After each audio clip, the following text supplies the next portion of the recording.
This is going to be another episode of Thorinquiry, and this is going to be the first time I have someone not only return as a repeat guest, but this will be the third episode because it is going to be with Charls Carroll, probably the most requested person for me to do another one of these. I do point out to them, Charles, I'm not actually a jukebox. You can't actually just request things. Like, I even do lead with the idea, like, I'm interviewing people I think are interesting, but they were, put it this way, their interests aligned with my interests, Charles. I thought we had some pretty good chats in the last couple, and I think we could do it again. Yes, absolutely. Well, thanks for having me on again. It's good to hear that people are jonesing for a little bit of a bareback experience, I think, that we provide together. Sure. It's okay. Here's why I actually did want to start, which is, as I've observed over the years, your sort of transformation. I'd actually dread to even use the term evolution because I feel like it's such a cursed term at this point in time. I actually intentionally stay away from it. Ancestors are... Yeah, exactly. Because it just carries all those weird, like, it always has to be positive and the idea of progress and all these dreaded terms that I feel like are just laden over everything we discussed. But what I would say is this. One thing I've seen in your transformation in the last few years is something that I think I can relate to myself, which is it seems to be massively motivated by family. And one thing I've noticed, Charles, is I actually think as much as people will go on about things like depopulation agendas and all these, degradation of culture, I actually think the number one effect it seems to have is actually it makes men turn into these like sniveling, cowardly little fucking coomers that it's all just about, how do they feel? Are they going to get in trouble? Mate, as soon as you have family, it's sort of, if you're a man, it activates something in you for me. Like, it makes me have to go to the wall to a certain degree I wouldn't if it was just me and I could sidestep something. Or, I mean, in the ways, it's the ultimate skin in the game, right? You've got more than just yourself and your own petty concerns to live for. Yeah, it really is a different scenario when there's responsibility is not the best word because it has, again, like everything, it has connotations and everything because being a dad or being a mother, whatever, is these days in this world a straight up privilege. I mean, you're lucky. First of all, we're lucky we're alive, and we're lucky this generation can even have children. Sure. It's like I feel lucky because in the next generation there'll be no natural births. It'll be all test tubes, this and that, for a number of different progressive reasons. You know how it works.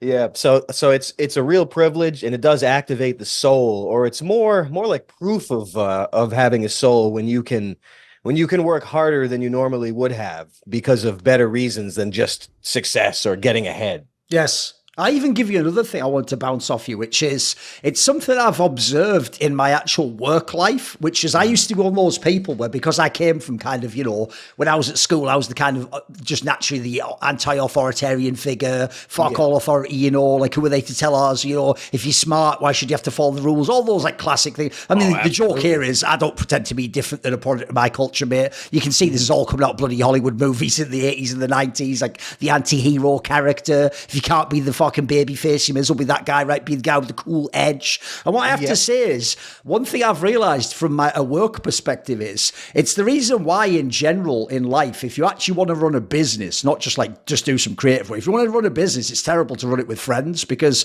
I always say, if your friend came in and you both worked the same job as equals, and he went like, oh, you won't believe, see that, I sort of got it really late last night, but don't tell the boss, I'm going to fucking, just fucking have a nap in the break room.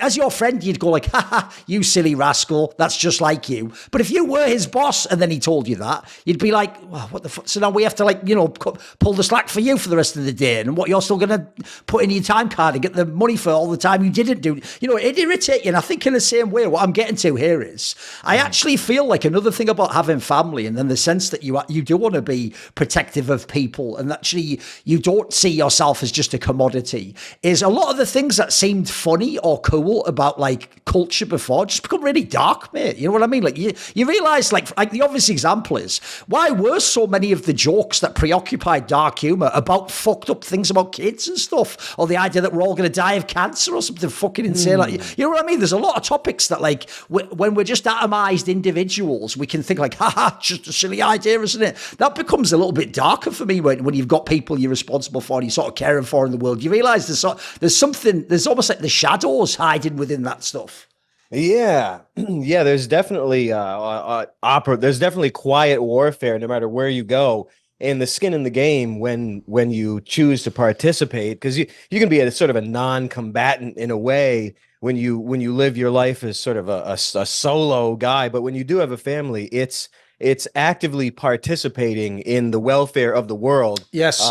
By the quality of your children and how well you can raise them and how well you can protect them from people with certain proclivities and such and other ulterior motives. Sure. It really is a crucible for that, and it sort of makes you a sort of a soldier in a way, because you have to go out of your way and against certain things that you see being pushed down everyone's throat these days in order to have a family that doesn't either rebel against you or degenerate or get killed or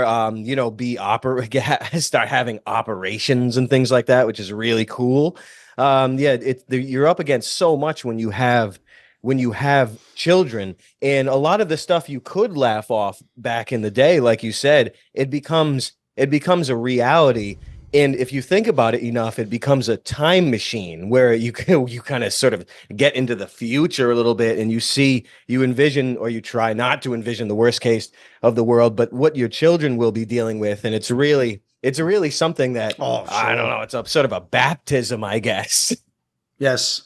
No, I mean, another thing about that as well is, even though it's funny, one thing I actually really enjoyed about my own experience going through life is seeing how many things were actually encoded within, like, I would say traditional culture as opposed to mainstream media screen culture. That just was clearly like wisdom. Like, an obvious example to me would be, even though people now would portray it in movies, and by the way, I will always frame things that way, that like I always try to use my understanding of media to show that like our assumptions and preconceptions about a lot of ideas clearly were programmed into us, even though we think we're just observing patterns. So whenever you think of like Victorian era, for example, you just think of it as being repressive, right? It's the idea like, oh, they couldn't talk about sex in front of children and it was all dirty. It's like, yeah, but if you frame it that way, you've inherently made it that this is something silly and it was outdated and it had to be overcome. Like, even if I wouldn't like that manifestation, I actually do also get the sense, by the way, that like that notion of sort of like, you have to show everyone in society, including your family members, all the darkness of the world. And you have to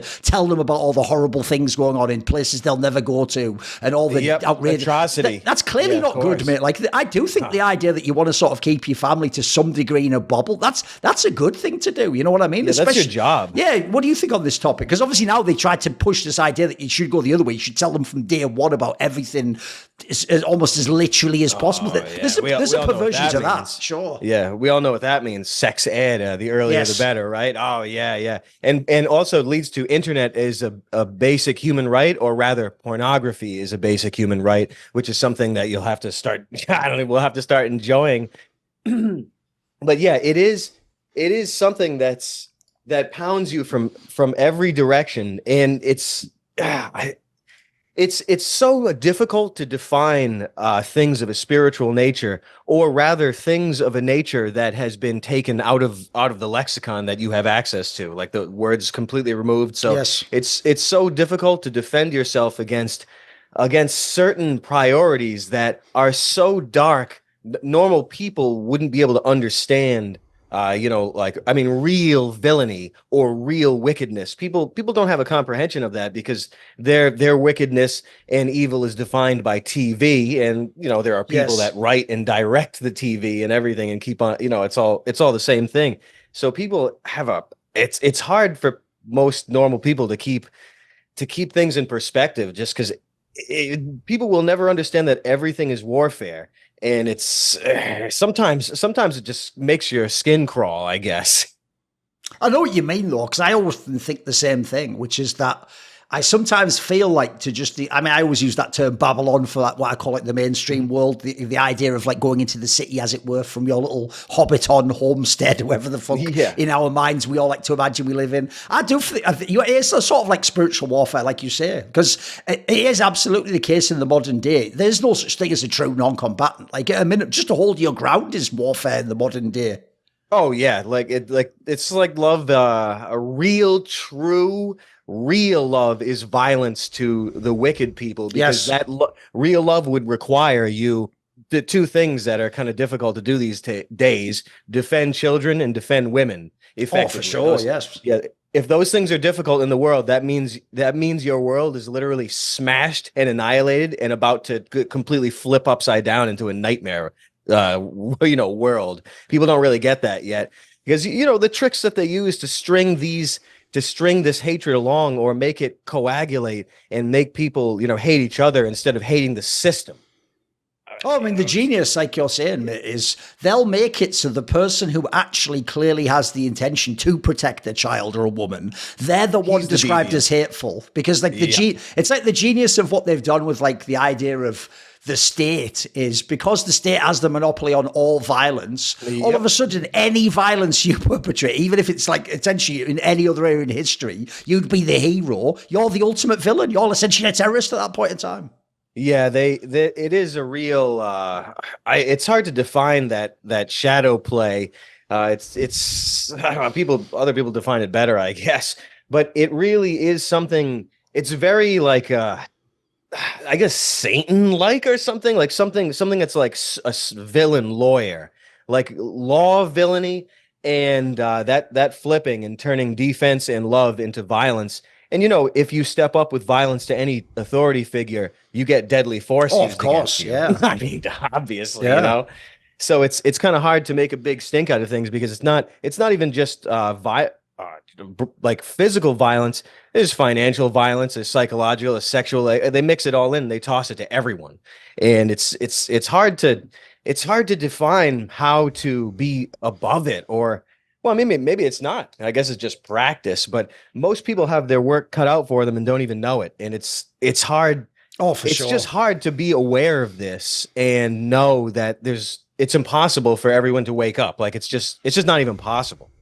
And it's just brutal because if people knew how they could affect the vibes, I guess, of this realm, they would be thinking. They would be shutting off the constant bombardment of violence and pornography and dread that's always whacking into their attention span. It's everything is to take your attention off of love.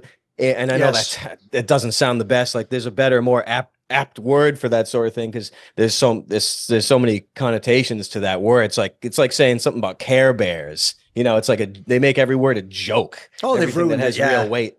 I even think, by the way, and this is like another area you're into, I even think that's one of the other major functions that like mainstream storytelling and media has, is they take, like I always describe it this way, you can always tell the person who is truly damaged if they think that, like, for example, nobody can ever say anything in good faith. Like they really would think if you said like, I love you, like, oh, what a cliched thing.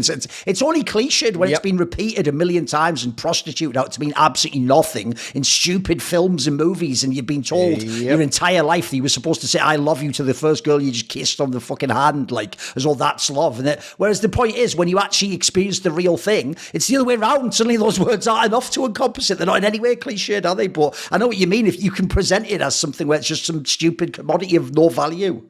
Yeah, they always turn everything expressive into something either bad or meaningless. It's like muddying the waters with even like conspiracies. The same thing. You make movies and TV about words, and you can change. People don't understand that language is a sort of a mind virus, I guess you could call it. But it's something that goes forwards and backwards and can be neutered and castrated in many ways without people knowing it at all. People just don't. It's not hard. It's not hard to make anything happen if you run the schools. If you run the schools and you have everyone for 12 years, 13, however many years, it's like you can do whatever you want, and no one even understands how to even change it. And I don't know, even if you should, who knows? No, this is one thing I did want to ask you about, actually, because I have a similar perspective as well, which is, the other thing that I find really suspicious about that whole fucking, let's just say conspiracy / I don't know, anti-mainstream movement is like, what makes it seem so inherently compromised from the jump is that they keep framing it as like, it's a great awakening. We all have to awaken. Share all of my material with all your friends and family. It's like, bro, that's like you're just doing that, like Fed posted idea of like, please tell me exactly who you are, what political opinions you have for free on the internet with your face next to it so I can just arrest you. Like I actually do get that vibe of like, I don't think mass people will wake up. In fact, like you said, I don't even think it's kind of possible, but I don't even think that should be the goal. I think the goal kind of is, take care of you and yours and find some like-minded people and rock with them, right? Yeah, it really is, and it's hard for me to wrap my head around like the totality of the world and like people really seeing that they've been lied to. I guess I don't know. I don't You know. have the Maybe same it's just a problem I lack do, of mate. faith. Like, there's a joke I used to have on my Counter-Strike show where I did it with another journalist called Richard Lewis, and he's a much more cynical journalist than I am. Like, I had to cultivate the worldview to be cynical to be in journalism. I'm the kind of person who is sort of like at the end of it all. I'm the like naive protagonist who's like, so wait, they were all just lying and bastards the whole time, and it's like, yes, it's Chinatown always, Thorin. You know, like that was kind of the experience I had.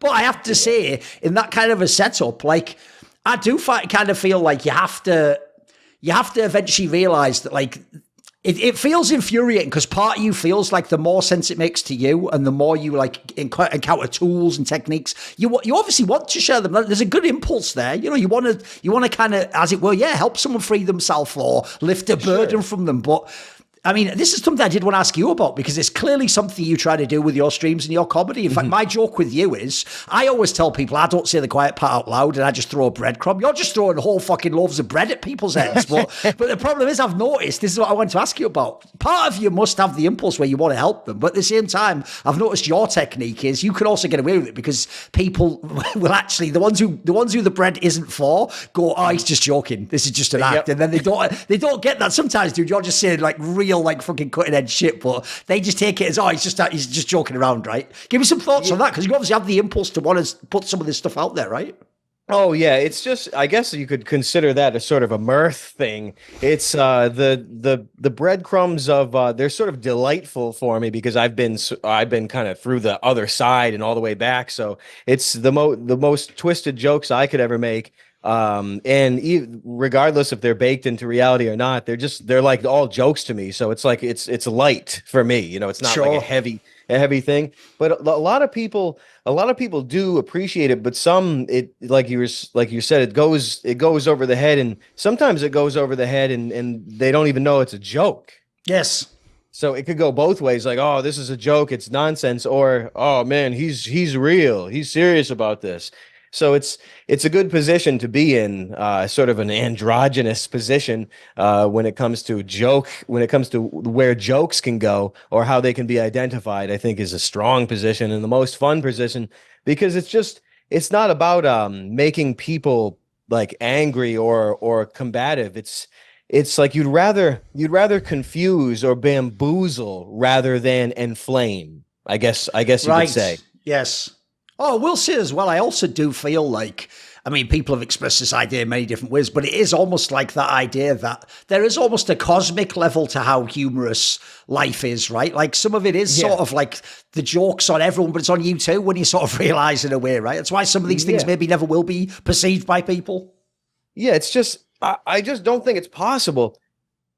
When I think of how I, structure or order the world, first of all, I know that I'm sort of an idiot when it comes, just in general. It's an admission that is necessary to kind of like anoint yourself anytime you go into some sort of important decision or thinking about your life. You're like, first of all, I'm an idiot. Well, there's that. So it's I always have to approach things like that. But even so, the way that I see the world working, I think it's not even a question of waking people up or not. I think like let's say an older person or a boomer or an average person, I think it seems like knowledge. I don't exactly know if it's wisdom, but it seems like knowledge that could drive a regular person crazy. Yes. It really kind of does. And I think that people that are older that have been alive for so many more years in the TV and the movie world, it feels like a sort of a dangerous thing to lay on top of them. Waking up is sort of a curse. Sure. Oh no, the analogy would be, it'd be like telling someone really old something really shocking. Like, yeah, you might be telling them the truth, but it might give them a heart attack, like in that moment, maybe they can't handle the whole world collapsing in on them, what they think. I also do think as well, some of the impulse of what you're doing there here's one thing I think is a big mistake. It's how we've all been trained by movies like The Matrix to think that things have to be like, everyone has to escape in this exact, very literal way. Because, mate, when I think about a lot of the greatest pieces of wisdom I've ever heard, the joke is they weren't out of some book by some Greek philosopher 3,000 years ago. They really were things that, like, a relative told me. And they might have told me this 20 years ago, mate, and I might have never thought about it again in the meantime. But it's still rattling away in there. And then eventually, sort of I come to maybe like a parallel thought, or for some reason that thought just emerges in my mind again. And now all these decades later, suddenly it's like incredibly valuable. Like I was saying before, I thought it was a cliched, hackneyed thing to say, like, you'll know when you're older or whatever. But then sometimes that kind of, it's almost like I had to refer back to it later in the story. I feel like we can do that ourselves. Like, that's why you drop the breadcrumb, right? Maybe the person isn't ready for it today, but maybe in 3 years they think of something, it reminds them of that, and then suddenly it comes back and that's actually valuable to them at that point in time, right? I know that's how it works for me. Oh yeah, it's sort of like a timed release kind of thing. Yes, that's a good analogy. And it really does. It does work. It does work because people, you can't force people into being ready for anything, really. It's, it's just so hard to use force because people they're programmed to resist truth or resist good or maybe even resist fun in healthy ways. People are sort of programmed to resist it because of the wickedness of the world and how we define success, how we define quality of life, how we define being entertained or anything. It's just everything is there's nothing new under the sun, and it's just wild if you keep thinking about it. And it's just crazy. Like I think it's a good thing people don't wake up because I think they would go crazy. Dude, I have an analogy I always give people, which is, because I think this is a pretty good one if anyone has any sort of a tech background. It's like, in theory, when you start using a computer like a Windows PC, obviously it's going to be very restrictive what it'll let you do, right? Because it's made for idiots. It's made for your grandma who doesn't know how a computer works. Like, but the analogy would be, if you became really technically versed, you might be like, oh, well, I'm running this like Linux build where I can do all this stuff from the command prompt. So you wouldn't want grandma to like hack in the BIOS though, would you? Like, and let us just pressing buttons randomly. She'd fuck the whole computer up. Well, in this analogy, maybe the BIOS is her brain or her soul or something. Like, you got to be kind of careful how you pry this shit up and start doing your own little surgery, right? Yeah, it really is. You can see, you just know, just by how the news has ramped up and how silly everything it is and how much atrocity that you see around it, that it does damage older people especially, I feel. And it just seems like they've got a defensive mechanism up there to make sure they don't understand real atrocity. It just, I don't know, people too long in the Matrix, I guess, and you go crazy, and it's almost like it's irreversible. Do you have the effect in your life? Like, obviously, you decide how much you're comfortable saying about this, but do you find that you get people where, on the one hand, if they think about like things they think you believe or say, they think you're crazy or they think you've lost the plot, but on the other hand, almost they seem almost confused that certain aspects of your life actually are better, seemingly, from going this path? Do you have that experience?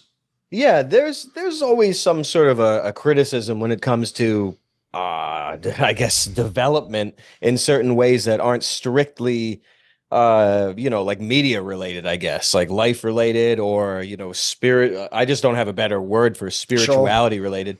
But yeah, some people but I find it's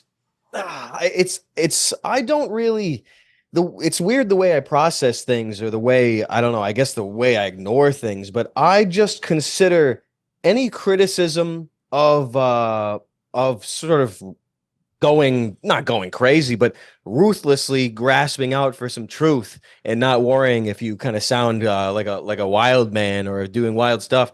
And the criticism of that, I guess you could call it sort of a shamanism. I mean, you could, I don't know, or sort of a frenzy. I don't really know. But the criticism of that, as you just schizophrenia or he's lost his mind or whatever, it seems like I only see it as just like rhetoric, like weaponized rhetoric, like it's something to demoralize you and to label you as crazy to mitigate your truth dissemination, I suppose. Sure.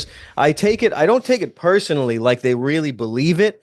I don't think people that say, I don't know, I think a lot of, dead internet, a lot of the things that are said on the internet aren't really believed or meant. It's just to put out in public, so it creates the illusion of that opinion being popular. I suppose it's all a programming thing. So I consider it a label for future hospitalization, I suppose. No, in a way, I mean, all that stuff is sort of like labeling and targeting people, right? And trying to essentially other them so you don't think of them as a person like you and ask how could they come to these thoughts without it being something perverse, right? Yeah, they got to dehumanize the truth and make it violence to people. That's how that's the old switcheroo like that makes it pretty easy for them to do whatever they want, really. It's crazy. Sure.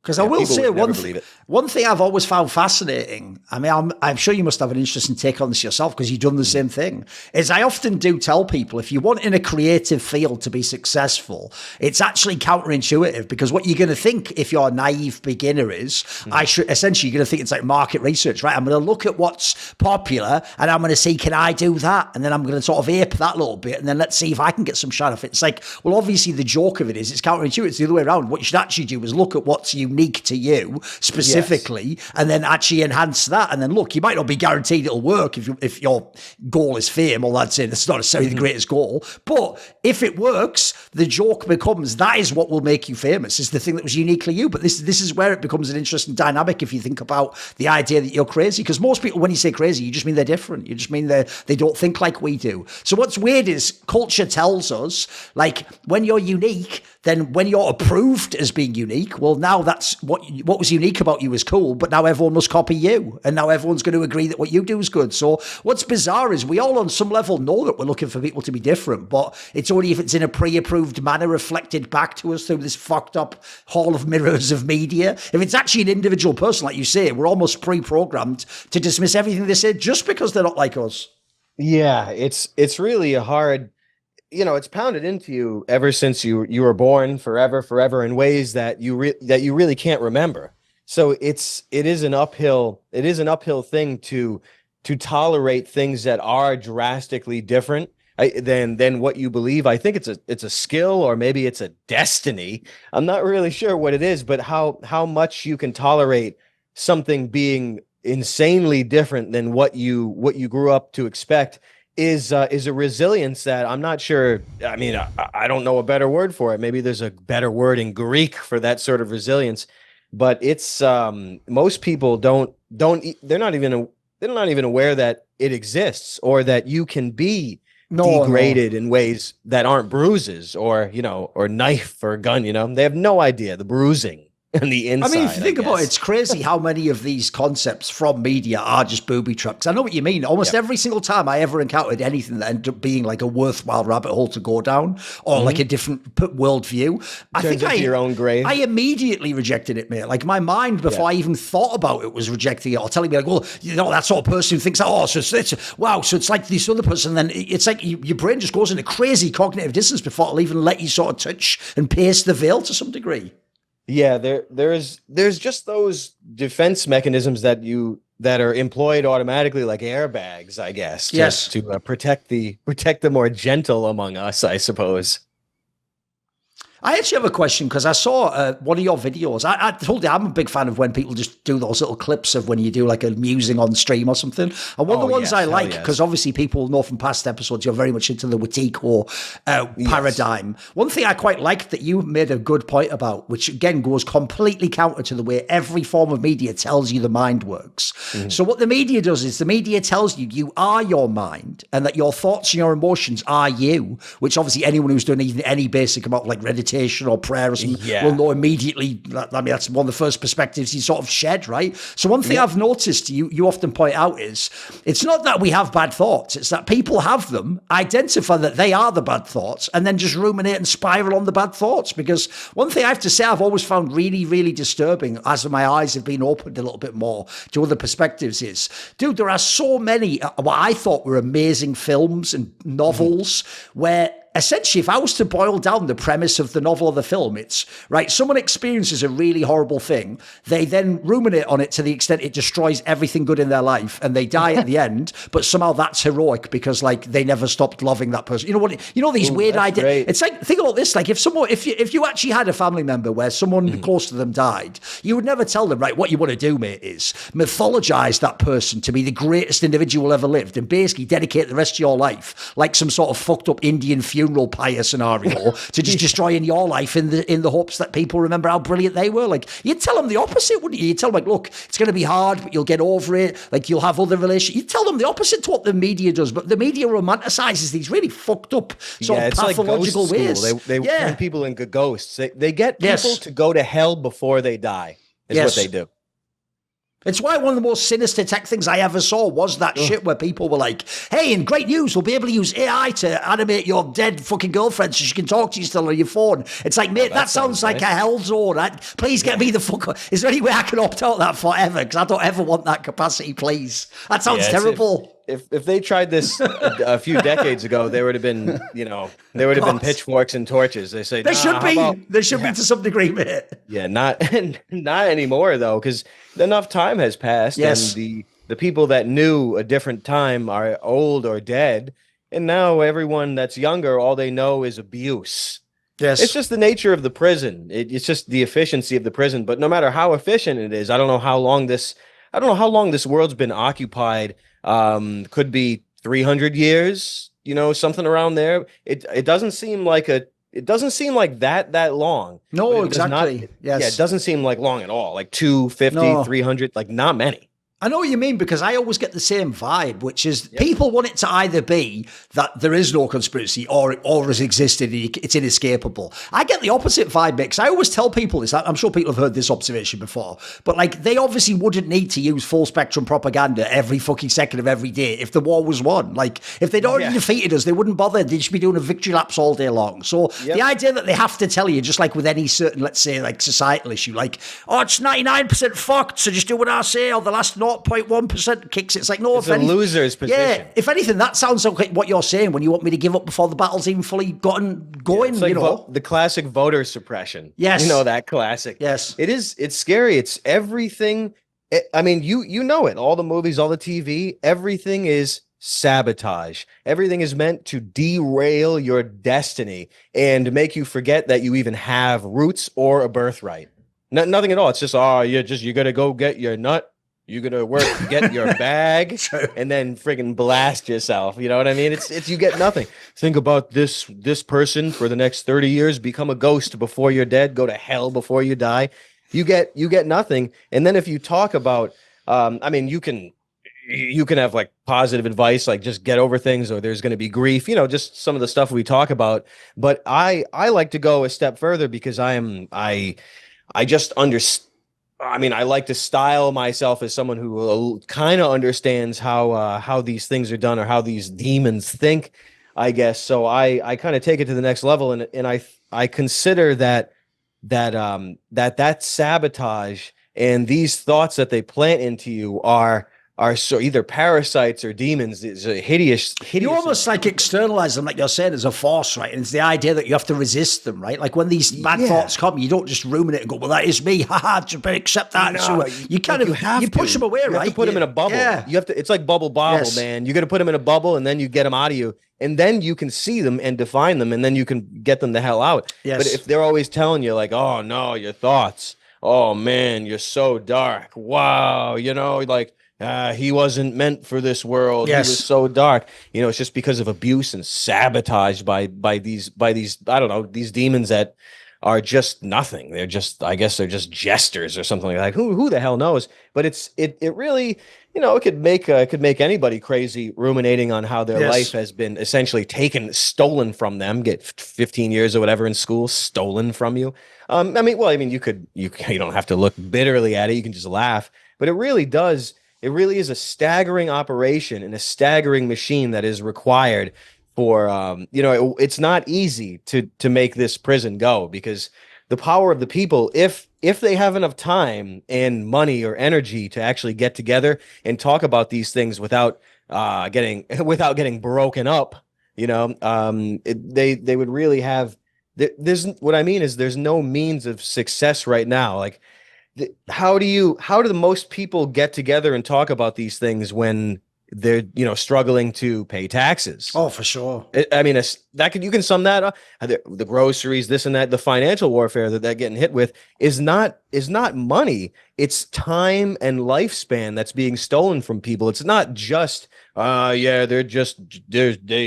the potholes? Like, oh, it's just corruption, man. It has nothing to do with money because money is unlimited. It's printed. They steal your time. They steal your birthright. They steal your destiny. It's such an incredible atrocity that people don't know. They're like, oh, you got free will, bro. Free will, and that's the way the world goes. They don't know what it's like to be ground into dust because it happens so slowly. They just don't know.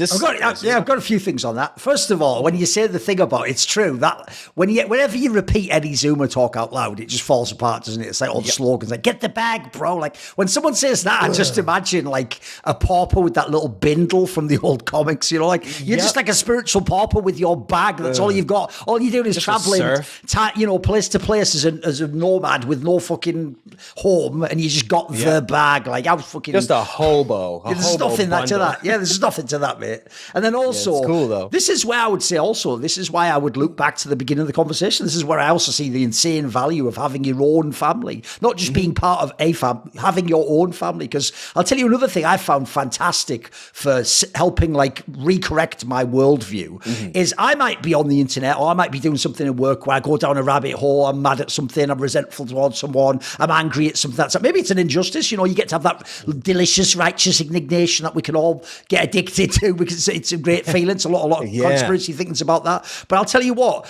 again, just like I said earlier about keeping certain like bad thoughts away from your family, when you then realize that if you go and talk to them or you bring that energy into their space where it didn't exist and they weren't doing those things, you see how it has a negative effect on them, mate. You immediately do. You see it brings their mood down, makes them feel a bit on edge. They can tell something's off with you. If instead what you do is you use that as a way to remind yourself, oh wait, I have to leave that at the door, as it were. I've got to leave that outside. That is like Babylon. That's like some shit they don't need to know about in this safe area I've created. And you just shift your worldview. It's like even as simple as a pet, guys. Like if you're really angry at something, you go and see your pet, the pet's going to vibe the same way. It's going to feel off, mate. It's going to get all nervous, have energy. So once you realize that, and you realize, oh, I can actually shift my perspective and sort of engage with them. I think that's a mega grounding sort of feeling to have in the world. Must help someone like you, right? Yeah. It's the reminders and the realization that you you are what you eat, you are what you think. Yes. You want to be a damn goddamn freak show maniac for your whole life. You always got to ask yourself that question. Depends how much of a maniac you are, you know? And you know that because I've done it as I've become more conscious of my vibe. Like I know what it's like to be like having a weird vibe or just whatever for a number of different reasons, and it does have an effect on the environment. It's like a pressure system or a magnetism or an anti-magnetism. Yes, it's a real thing, and these things are stripped from they're stripped from your psyche. All of the tools that could help you protect yourself against invisible abuse are stolen from you, so you're left to blame yourself for everything that happens around you. Yes, it's just God, it's just it really is something. It's taken away.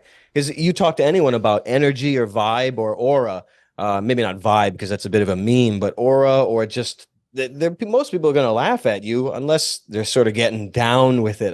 You never know. Yes. Which, if you notice, by the way, even the way you're describing that, something I've been trying to really be conscious of myself, which is I'll do the same thing everyone does, dude, which is I'll start to explain to someone like, there's kind of something to astrology, but then even I'll quickly go like, of course, I'm not like those silly women with the crystals in California, and even I'll realize, wait, fuck, I'm doing it. I'm playing into the idea you have to be this insane cliche and stereotype, and only an idiot like that would think this thing that maybe I'm not sure. No, it's cool though, bro. Trust me, cool. It's like we can't just engage with the ideas on our own, can we? We know there's so many Indiana Jones booby traps before we can get to it. There's always media literacy attached to everything. There is. Yeah, it's a curse. And when the world is defined, and we're all media guys, so I appreciate going back freaking 30 years for a joke. You know what I'm saying? Like we all appreciate that.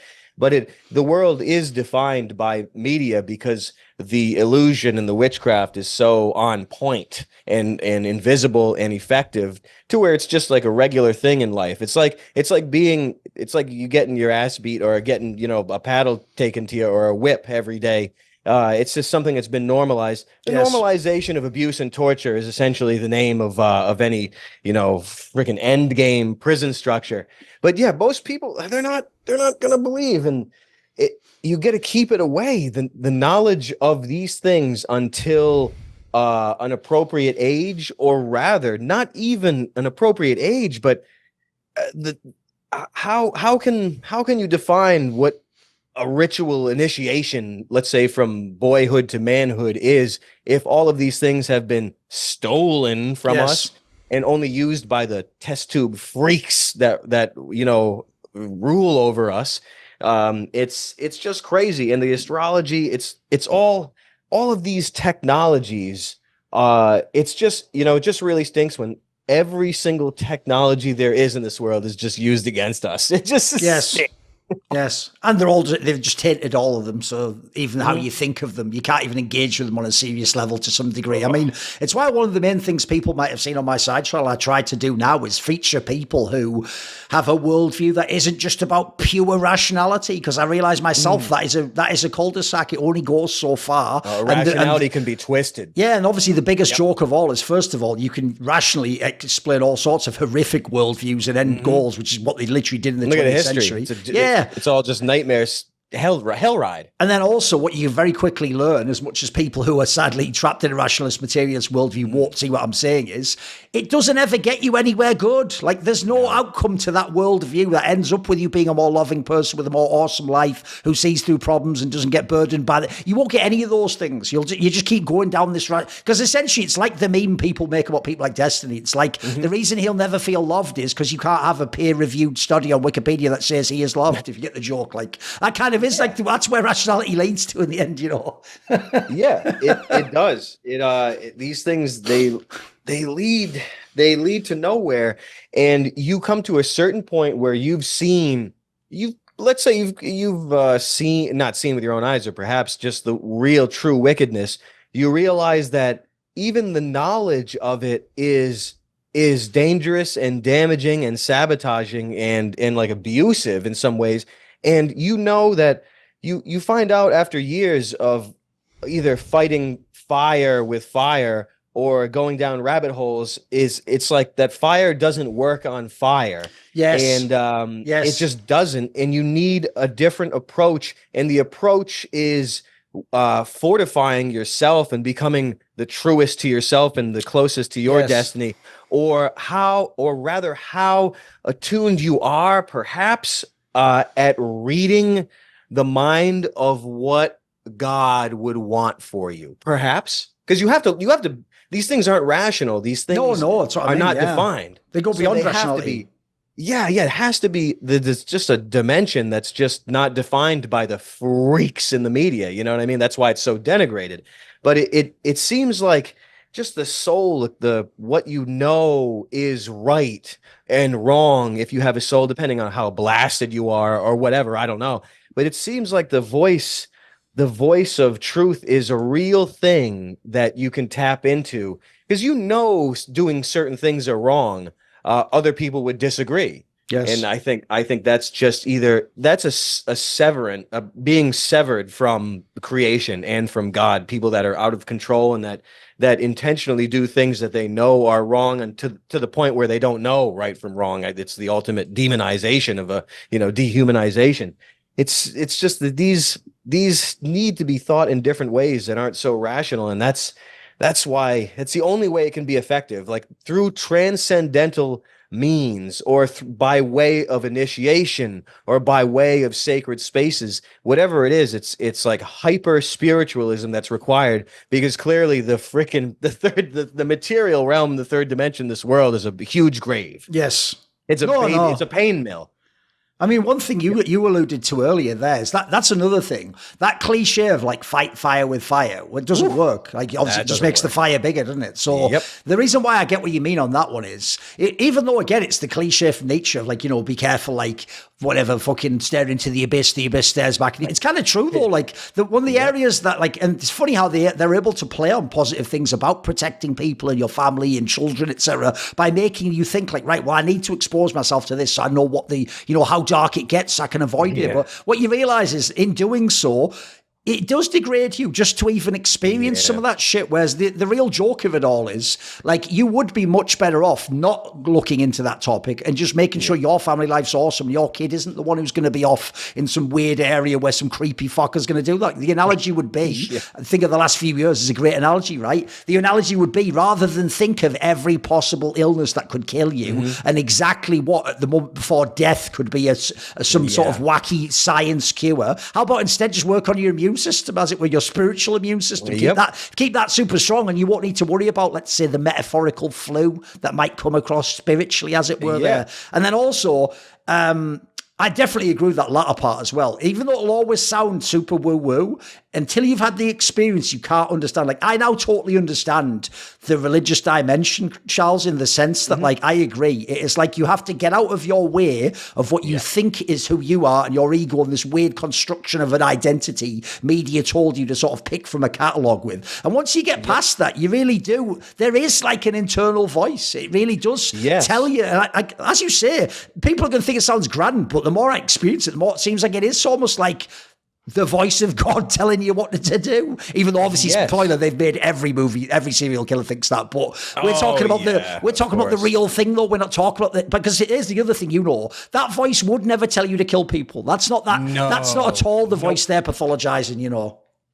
Yeah, not a chance. Like, normal people don't, kill or murder, rather, because hey, you got to kill sometimes, or well, hopefully not, but it's permissible. But murder, people that do murder they have to be disconnected from that umbilical cord or tether, or however we've tried to define it over the years without getting freaking institutionalized.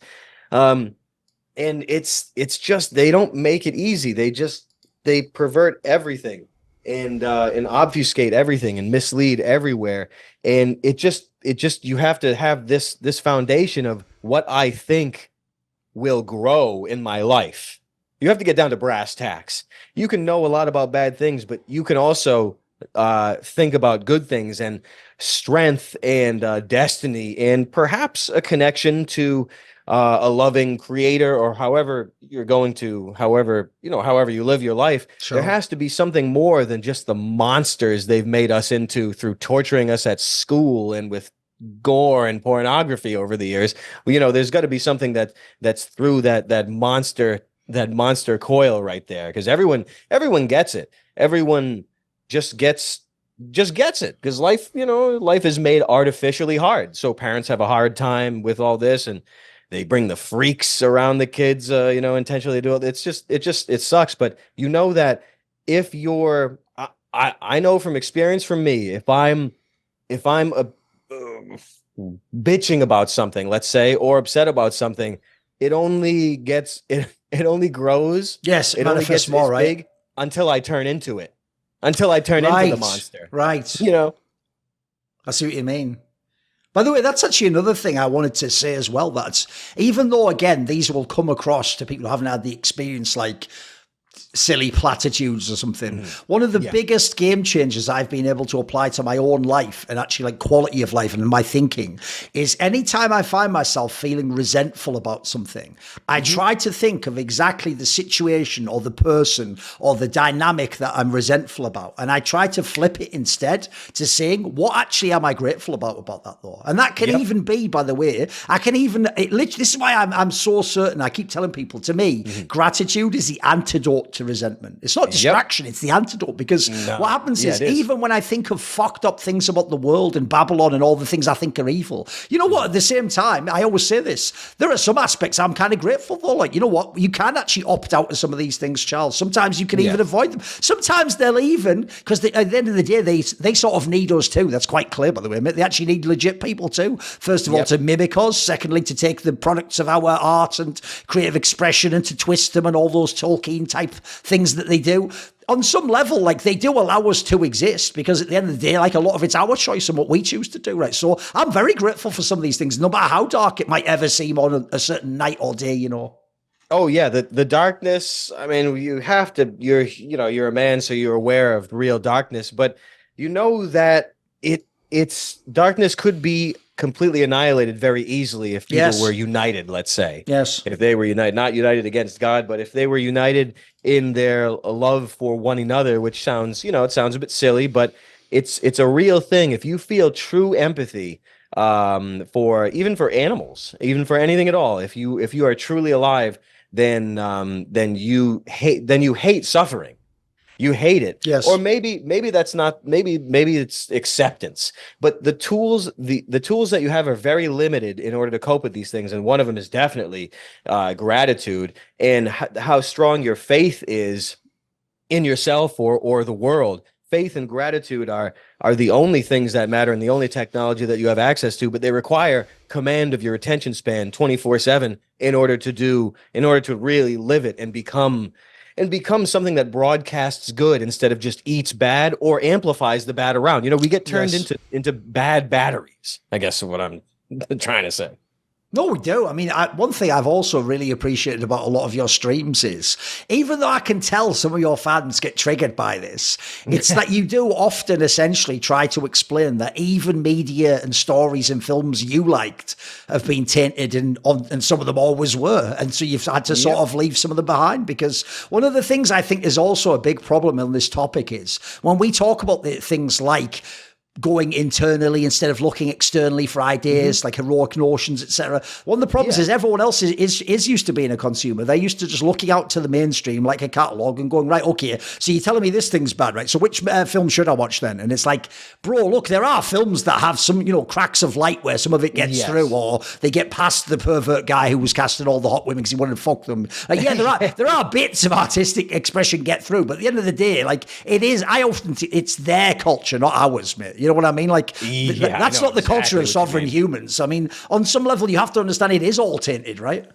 Yeah, it is, because cinema itself is an occult, a demonistic medium, and it's just life. The way that the human brains are, and the way that they're susceptible to hypnotism, it means that cinema is essentially a weapon first and entertainment second. It's irrefutable, because we're susceptible to moving images and colored gore and actors. We're susceptible to the suspension of disbelief and the perversion of our own notions of reality itself. That where everyone is susceptible to it, what goes through your eyes enters your brain. That's why it's automatically music and moving pictures are either a tool or a weapon, I guess. Cinema seems a bit evil, but I know that music, or perhaps music is evil, but I know that bells and music frequencies can be healing. That's why they removed all the bells. But I know music is as a tool of wickedness, as I'm sure you're familiar with these days. Look at everything. No, I mean, that's one of those ones where I think people get lost in the source as well, because first of all, there's that whole thing, it's the breadcrumb there, guys. Look up why there was people are sore. Look up why there was loads of bells in the ancient times. And all I'll say is no one connects it, because as usual, conspiracy stuff is always like a limited hangout. But they did tell everyone a million times over that they changed the frequencies of music on CDs and stuff. So if you get, all I'll say is you connect the two things together, it starts to tell a certain story. Because if people don't know, there's a classic bit, one of my favorite things to tell people about the Bible, they're not aware of this, is there are verses in the Bible that talk about how Satan himself has instruments inside of his body that he can create music with. And so, bro, the the ultimate Hell field yes. that they say you sell your soul out is rock and roll music. It's literally popular music. And so, yeah, obviously there's a type of music that can have potentially a healing effect or restorative or make you, I mean, the classic example, make you aspire to great ideals. But that's not what mainstream music is. Mainstream music is you down in the gutter full of drugs, fucking the whore, basically, right? That's it. And you're the whore too. Yeah, sabotage. It's just strictly sabotage, and it's something that perverts the soul. And the frequency of the music and of what and everything is tuned to is, I mean, for all you know, it makes your blood boil or the water in your body turn ugly. I mean, it sounds silly, but I mean, these thoughts have been around for a long time. We know that water heals, moving water. We know being around water is good. We know the frequencies are good, and it just stinks because if they change the 432 hertz A to 440. You just know that the level of technology and the control of this planet is so far beyond what you can imagine. You're better off just putting out the good instead of amplifying the evil. I mean, I don't know how to get these bells back. I mean, didn't they melt it and turn mortar into mortar shells? Something like that, yeah. Something like that. Jesus, where were the lightning bolts from heaven after that? I mean, Jesus, what kind of a playground is this world, man? Sometimes it makes you. It does. That's the thing, though, mate. That's also why, though, again, another way I always spin it as not some like dooming negative that can never be overcome individually is it's like we're saying, though, it doesn't seem like this is something that was like, like even if people do ideas like Atlantis, well, the problem with that is you put it so many tens of thousands of years ago. What you basically said is you're like super disconnected from anything that went on there. Whereas I'm with you, it feels like a lot of this stuff's very recent, mate. It's like hundreds of years. I mean, when you look at just the faked documents, like even by their own bullshit versions, that could only be a few hundred years. And there's another thing I always say to people, like one of the most obvious angles that you don't even need to look into that much is a lot of that shit wasn't stuff they were finding, guys. They were just writing those books by themselves and going, hey, look what I found. This justifies all my other psyops I'm telling you about now. It's like, oh, that's convenient, mate. You just found a book that says that, did you? Oh, let me guess, I can't have a look at it, can I? I just have to take your word for it. Oh, no, we put that in the Vatican. Catacombs. Sorry. Yeah, it's all a joke. And I mean, it's the Tartary stuff and the Atlantis stuff. I mean, it's fun, it's cool, and it's interesting, but again, you'd be better off praying to the Lord to give you the wisdom of the knowledge of your roots, as opposed to spending your life literally in hell, looking at books that these guys in robes wrote. In underground somewhere, because if people saw them, they would set them on fire, so they had to hide underground. You know what I'm saying? Yeah. It's just, it sucks. It sucks that that's all there is, but you can just have fun when you know that the entirety of history is an absolute lie. It's freeing, isn't it? Yeah. Because think about this. Everyone else is still chasing their tail. They're like, no, but I found the next document that shows that's it. It's like, oh, bro, these documents never end. That's the whole point of them. Yeah, it's crap, and they have something for everybody because I'm sure there's an AI out there that can profile anybody and get your special conspiracies and everything to derail your life. That's why it's so important to unplug and to just to think, just to have command of your thoughts. It's not easy because you're pulled this way and that way. Your food's poisoned, your water. And look, I'm not trying to be in like a negative tone. It's more like jokes or not jokes, but just the realization of warfare. If everything is poisoned, then you can only protect your mind. Sure. And your mind can protect your body and everything. It's if your faith in yourself goes and you have no good self-talk and it's all just death, it's I don't know, it's like the ultimate erosion of the soul, and then learned helplessness, and then you can't do anything at all, and then you're smashed. There's a million ways to get smashed if you let go of your thoughts. Oh, it's why almost everyone, if you notice, ends up black-pilled, which I think is the ultimate failure, I'm afraid. Even if along the way you were finding, legit things and you found out there was corruption, and it's like, this is what I always keep boiling it down to for people. It's like, look at the effect it has on your life. Like, this is one of these biggest myths in the world, which is the idea that like you just follow what sounds like it makes sense. You follow what does make sense. You follow what does work. You will see if your life gets happier. I mean, I'll give you an example. As you're saying, I could look into a million more documents about like super interesting conspiracy stuff and angles and the Federal Reserve. But it's like at the end of the day, like I've already gotten whatever I was getting out of that. Some of it even is black pilling if you just stick on it. Whereas I'll give you the best example. I'm not actually expressly Christian at the moment. I don't really know where I'm headed. I'm sort of still on a bit of a journey in that sense, but I'll give you an example. If I'm ever feeling like those sorts of black pill thoughts, dude, I'll just go and read like a Seraphim Rose book or something. Maybe, again, I'm not even from that background, but it'll immediately lift my mind out of that way of thinking. I'll be thinking of, I would say, on a more aspirational level, sort of, or of, I would hope, more transcendental things. Yeah. It's essential that you don't lose command of your faculties, because it's so easy to become the instrument of your own destruction or the world's destruction if you're uniting in the dissemination of misery and all that. It's just not possible to have a good life and to have dark thoughts in your mind all the time. They don't fit. Like there's no room in the mind if it's not diseased. If the mind is cleared, there's no room for disease, even the knowledge of it. And it just sucks because people get sore when you say, oh, all this music, these people are freaks. They're all Puff Daddy. No, all of them are. Every single one you've ever known. I know it sounds sensational, but that's the industry. I'm sorry. The same thing with movies. But, it sucks because it's the same thing with conspiracies and history. Oh, of course. Because if one thing is a lie, it means it's all a lie. Yes. So even tracking down conspiracies and trying to get to the truth, you're just tracking lies. Yes. No, and there's two things to that. One is that, first of all, once you realize you're watching the WWE, you know that never wasn't the hero guy overcoming the bad guy. That was part of the story. The bad guy works for them and the good guy works for them. At the end of the day, they're all wrestlers in WWE. There will never be a wrestler, guys, who is on the card. It's like, he's not actually in the WWE. He's just participating in a sporting contest. They're all part of it. So already, that's it. And then also, as you say there, this just shows the lack of, it's just paucity of imagination people have, Charles, which is, let's say, I don't name the names, so you know what I'm referring to. If I talk about certain gatekeepers within certain industries, like you referenced, or certain islands, or even say things like tunnels, bro, the first thought I have is what seemingly no one else does. They just go, oh my God, can you believe that existed? And I go, mate, if that exists, it implies a million versions of that exist. Doesn't it imply every industry is full of gatekeepers like that? Doesn't it imply there's a million islands and a million tunnels and a million hidden things? Like, it actually, if anything, that's how you know the limited hangout approach works, because it's more like if you tell people it did happen, but in this one way, they go, oh, okay, that's it then. And you go, mate, just think it through. Like, think what that infers about the world. Essentially, you always lived in a fantasy world in that sense. You never really engaged in what was going on. Yeah, that realization is really, it's like being able to see another dimension almost.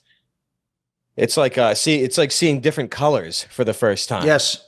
It really is. And I mean, even though it's hackney, it is that analogy of the fucking spectacles, how they live, right? It's the sunglasses. Like once you can put them on and off in that worldview, you'll just see that every industry runs this way. It's obvious. Yeah, everyone's compromised, and this is how they do it, right? Yeah, this is par for the course. The implications are that this world is it's wicked beyond anybody's imagination. And that's the takeaway. If one thing is like this, it's all like this. You can apply it to everything, everything at all. If actors do this, or if child actors are this, it means that's the job. Like, that's how you get in. If one of them is a test tube freak, it means they all. I'll give you a fun one I saw the other day, because when someone said this, it wasn't even someone in any way from a conspiracy realm, Charles. It was just one of those observations people will make, which again shows that, like, on some level we can all access this intuition. Someone made the point where they said, and I won't say the names, but there was these very specific actresses, let's say, who came out against a famous film producer, right, and explained how horrible he was and how he, demanded sexual favors. And someone pointed out, have you ever noticed how those particular actresses were never in any good movies after that, which that implies was their initiation. Yeah, it just implies that's how it works. Like, essentially, That's how it works, those asshole. guys, that's why those guys were always casting beautiful women in these films. They wanted to sleep with them. And unfortunately, that was a feature, not a bug of how the movie industry worked, apparently. It certainly seems like that, doesn't it? It's not a bug. It's part of the culture. It's part of why it was created, to corrupt the youth or corrupt the, just to spread the corruption. It's only about corruption. How can you taint things and make it go backwards? And it is funny to see that they're just not in any movies anymore, and it's just they had to do that dance. And you can all just make a joke at it because these people are Hollywood freaks, so you just have a good laugh at it. I have a hard time even believing that they're even upset about it. I think they just get a cattle prod put up to them, and they just don't. They're just like on zombie mode, or something like that. So it's weird to even think that they have a problem with even having to do that stuff. You know what I mean? It's like a joke. I actually have a question for you about that, because obviously you have your own little fringe areas where you've interacted with the mainstream. One thing I'd ask you is this: I did an interview recently with a guy who's a famous ghostwriter for like famous people, and in doing so, he became so famous he eventually could actually like co-author books with them, etc. And one of the points he made I thought was very interesting was he said that I asked him essentially like what's one of the most surprising things about working with like a famous author or famous public figure, and actually his main thing he said, believe it or not, mate, was that you would interact with them like either you'd go along to an interview with them or you'd talk with them privately, and you'd quickly find out none of these celebrities believed all the things they were saying, like on social media and publicly. Like some of them would even just straight up admit privately, like, oh yeah, they just tell me I have to say that, and so I, like, what choice do I have? Or even he said, like, you'd literally see like essentially like the camera turns off and it's almost like a different person takes over, and like suddenly they're back, like a normal humans in the room again. Like, oh, of course I don't really think that, but then when they were on the camera, it's like they were possessed by this fucked up idea or something. So no, I think people would be shocked if they knew that, because I think everyone else, one of the biggest problems with things like social media is it is really hard not to just to take it at face value and think that is the person tweeting what they think, what they're saying. Now they're like you and me, they're just giving their expression. So I think we're all in a hall of mirrors to some degree. Yeah, for real. And it's easy to forget they're all actors, and if they follow the script or they get dumped in a garbage can somewhere in the middle of the desert, people don't have any idea. And I'll tell you, that's probably why actors have always been the most reviled people in history. Ever since the Greeks and the Romans. I know there was a ritual aspect of a lot of the stuff that was necessary, but actors have always been looked at the absolute scum of the earth for some of the reasons that you're saying right now. They say things, they corrupt the youth. They say. What about your particular field? What about comedians, though, Charles? Because the thing I would ask is this: even though the irony is the system did prop up certain comedians as like the only people who could say the truth about the dreaded cough, But like I would say this: I was actually almost listen, because I'm not from that world. That was almost a fucking red pill moment for me on comedians, where I realised, wait a minute, these would be the people who actually would be constantly ribbing this shit, making fun of it, joking about it, if they were allowed to. But some of them clearly were not allowed to for years and years. In fact, I'd even say that's when I sort of got the sense that shit was sort of coming to a close, is when they finally sort of ungagged some of them and let them make a few jokes on the way out the door, as it were, Yeah, they do it when the time is right, when they have their whatever the hell they were working on the sides to push through in schools and hospitals or stuff. Right. Then they wait, and then like this. Okay, now you can start talking. You tend to only get certain rights when the time is too late. Yes. And I don't mean to to have a sort of a negative spin on that, but I'm just saying this is just strategy. They don't give. Like, you don't get bones for nothing. No. You don't get treats from this establishment. Not a chance. Yes. Yeah, it's a really silly. It is. I am still pretty shocked. I am shocked that things kind of came around like that, because just being a sort of being familiar with true doom. I never expect an ebb and flow of these things. I only expect things to get worse and worse and worse and worse. I know what you mean. It's just natural. Yeah. So I'm like, wait, you can say these words? I'm like, wow. Okay, but it's all a joke anyway, because it's just like a blackmail collector, a few years down the line like this, oh, you said this, yes. It's all over again. I mean, maybe, who knows what they got planned, but it is pretty weird how the comedy got a little bit relaxed in that way. It's very weird. I guess it's just because don't you think that's the craziest thing about it? Because the effect, mate, it's worked again. This is why I always say the social engineers are very shrewd. They know what the fuck they're doing.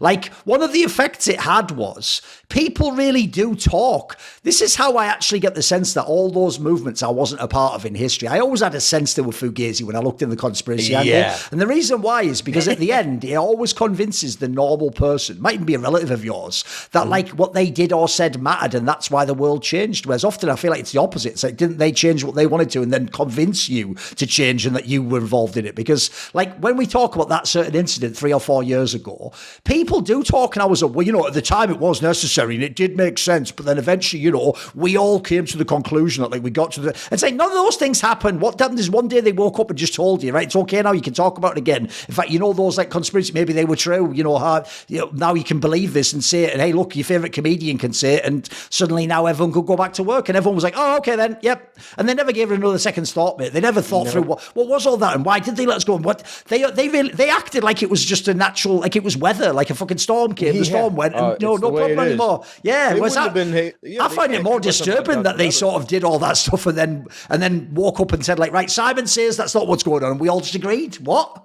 Yeah, it's the truest demonstration of applied witchcraft and how effective it really is. It is. It's really shocking what can be gotten away with. Oh, it's incredible, isn't it? We live it every day. Yeah. I also just think to myself, I can't even imagine what people who, I mean, the next generation will think about that, mate, because no one will give them the, now I even realize as well, there's another thing, because people were going off movies and ideas and nostalgia, they were never also really giving you often their own experience of these things. They gave you the sort of, I mean, the best example I ever give people is this, because whenever I think about this, mate, it fries my brain every time I think about it. So famously, if you talk about like a classic one is the Kennedy assassination, right? Yeah. If you say that, every person, when I just said that word, in their brain flashed up Zapruder film footage, right? Well, here's the thing that people always forget. That wasn't like live on TV. That fucking, whatever that film is, came out together on the editing floor. They claim it came out decades later, mate. Like, so that means every person who thinks of that incident is thinking themselves of footage they never saw at the time, and as if it was if it was a live TV broadcast or something. So we all have this totally alien idea of what we think, what we know is true, what happened, how it happened, the way the story was told to you. Like, it's actually amazing how they're so clever with how they plant these seeds, mate, and germinate them, you know. Yeah, it is. It is amazing that it's a sort of a technology of the knowledge of how to use hypnosis and these magical things against people, because people are just susceptible to this sort of stuff. It's really the ultimate technology of subversion, and it does make people sort of beg for their own doom if you lay it on them long enough, and if you tax them long enough. Yeah, it really is shocking, and it's. The only thing you can do is protect yourself. I'm about to start burning the sage everywhere. No, I know what you mean. I'm bringing out the sage because it really is a demonic infestation, and the strategy is inhuman. The strategy is dehumanizing, and it's inhuman, and it's I don't know, maybe it's a reptilian or something, but when the atrocity you see, people do not commit, only inhuman things create it. This is something I would ask you about. Like, look, obviously, if someone's just a normie fan of Charles, this next part's a one-man play off Broadway that he's doing, playing a character called Charls Carroll, who would answer in response to my hypothetical question. So the hypothetical question goes like this. I know we've talked on past episodes about the idea that there is a sense that absolutely there are powers and principalities in this world, as well as just, you know, the nuts and bolts, whatever, meat puppet that battles you in the world of the 3D realm, as it were, which I agree also does seem to look like it's just a killing field if you don't sort of transcend these ideas. It is, if you just live in that realm, that's what you end up with. That's why some loser does tell you, like, oh, we can extend grandma's life by 10 years by ruining everything about it. Do you want us to do it? Like, yeah, just go ahead and pop the drugs and die. Like, cheers. Like, that's the most anti-human equation you could create. Like, just raw lifespan or raw money earned is what the value of a human is. But what I would ask you is this, without going too specific because I imagine it's impossible to be. Do you actually get a sense that that it isn't just like essentially the ultimate postmodern conclusion of the 20th century was it's just humans. We're really so shit that we did it all to each other. And I don't agree with that at all, Charles. I do feel like there's something absolutely, you nailed it. There's something inhuman about this influence. It clearly even despises humans as far as I can tell. Oh, yeah. It can only come from something that is inhuman, whether that be of demonic or computer origin. They're both the same because they're not human. So there's something. It's these atrocities just aren't possible. They're just not possible. I don't believe that people are so evil as to make this place a torture farm or a pain farm. I think this is the old it's still a product of the biblical wagering or whatever battlefield was established here. And I don't mean to sound to be like with Job, that sort of story. You mean that sort of idea? Yes. Yeah, it's like to see without see, to see without seeing, and to hear without hearing. It's technology is a gateway for demons. It's a medium that allows us to interact with them without them being overtly influential in this dimension. There's like a medium to travel from, and that's what this world seems like. It seems like they create a layer of technology that is the demon house. That's the shell for the demon. And it just seems like that's what they want to manifest in this world with in a shell or turn people into them. Whatever it is, it's mean and it's malignant and it's sabotage, but it is beyond the human mind. I think it's beyond the humans. Definitely. I mean, one thing I love to do is collect little like pieces of info or anecdote type things from other cultures and see how they apply to some of these like what might be like quite far out there worldviews. And one that I think is a banger is I'd already done a lot of research just because it was crossed interests into fields like how essentially Western occult system is essentially the birthplace of all science and technological ideas in the modern world. And mate, I've got an insane one that I connected with it not that long ago, which is supposedly within the Islamic worldview, when they talk about like obviously their demons are jinn, right? Genies, this idea. One of their concepts that they had was like obviously in their part of the world, it's all about deserts, isn't it? And they had this idea, right? That like essentially jinn were in some way sort of almost like electric beings. And the reason why that's an insane concept if you think about it is because sand itself is what like it's silicon. It's like what fucking computers are. Yeah. And this notion is like the idea of an electric kind of a creature or an intelligence. Like, mate, you don't really have to go that far of a hop, skip, and get to the same idea in their worldview. And that's a completely separate tradition. Yeah, it is amazing, and I got my mind blown from some of those stories in Kuwait, just from jinns and face to face. Oh, what type of stuff did you find? I was wondering what you actually were up to while you were over there. Were you talking to some of the local people and trying to find their like culture and stuff? Yeah, just people in the family. Their experience. Oh, right. What did they tell you?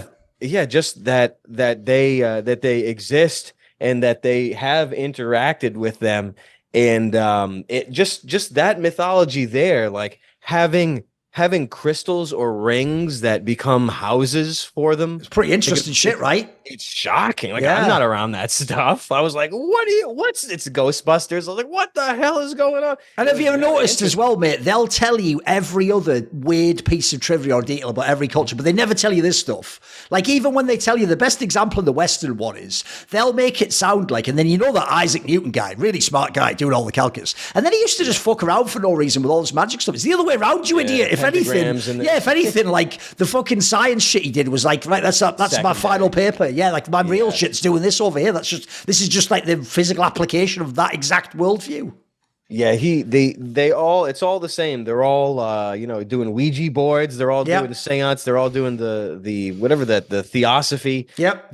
They're all hardcore occultists, and it just leads me to believe that this science is just a layer of fabrication that sets you apart from the real computer of this world and how to use it for your benefit. And now it just steals from you instead of giving. Like the bells gave energy, the water gave energy, the structures, they gave energy, but now it's just a farm. Have you noticed, by the way, that's even a principle you can apply as like a very large worldview. It goes like this, Charles.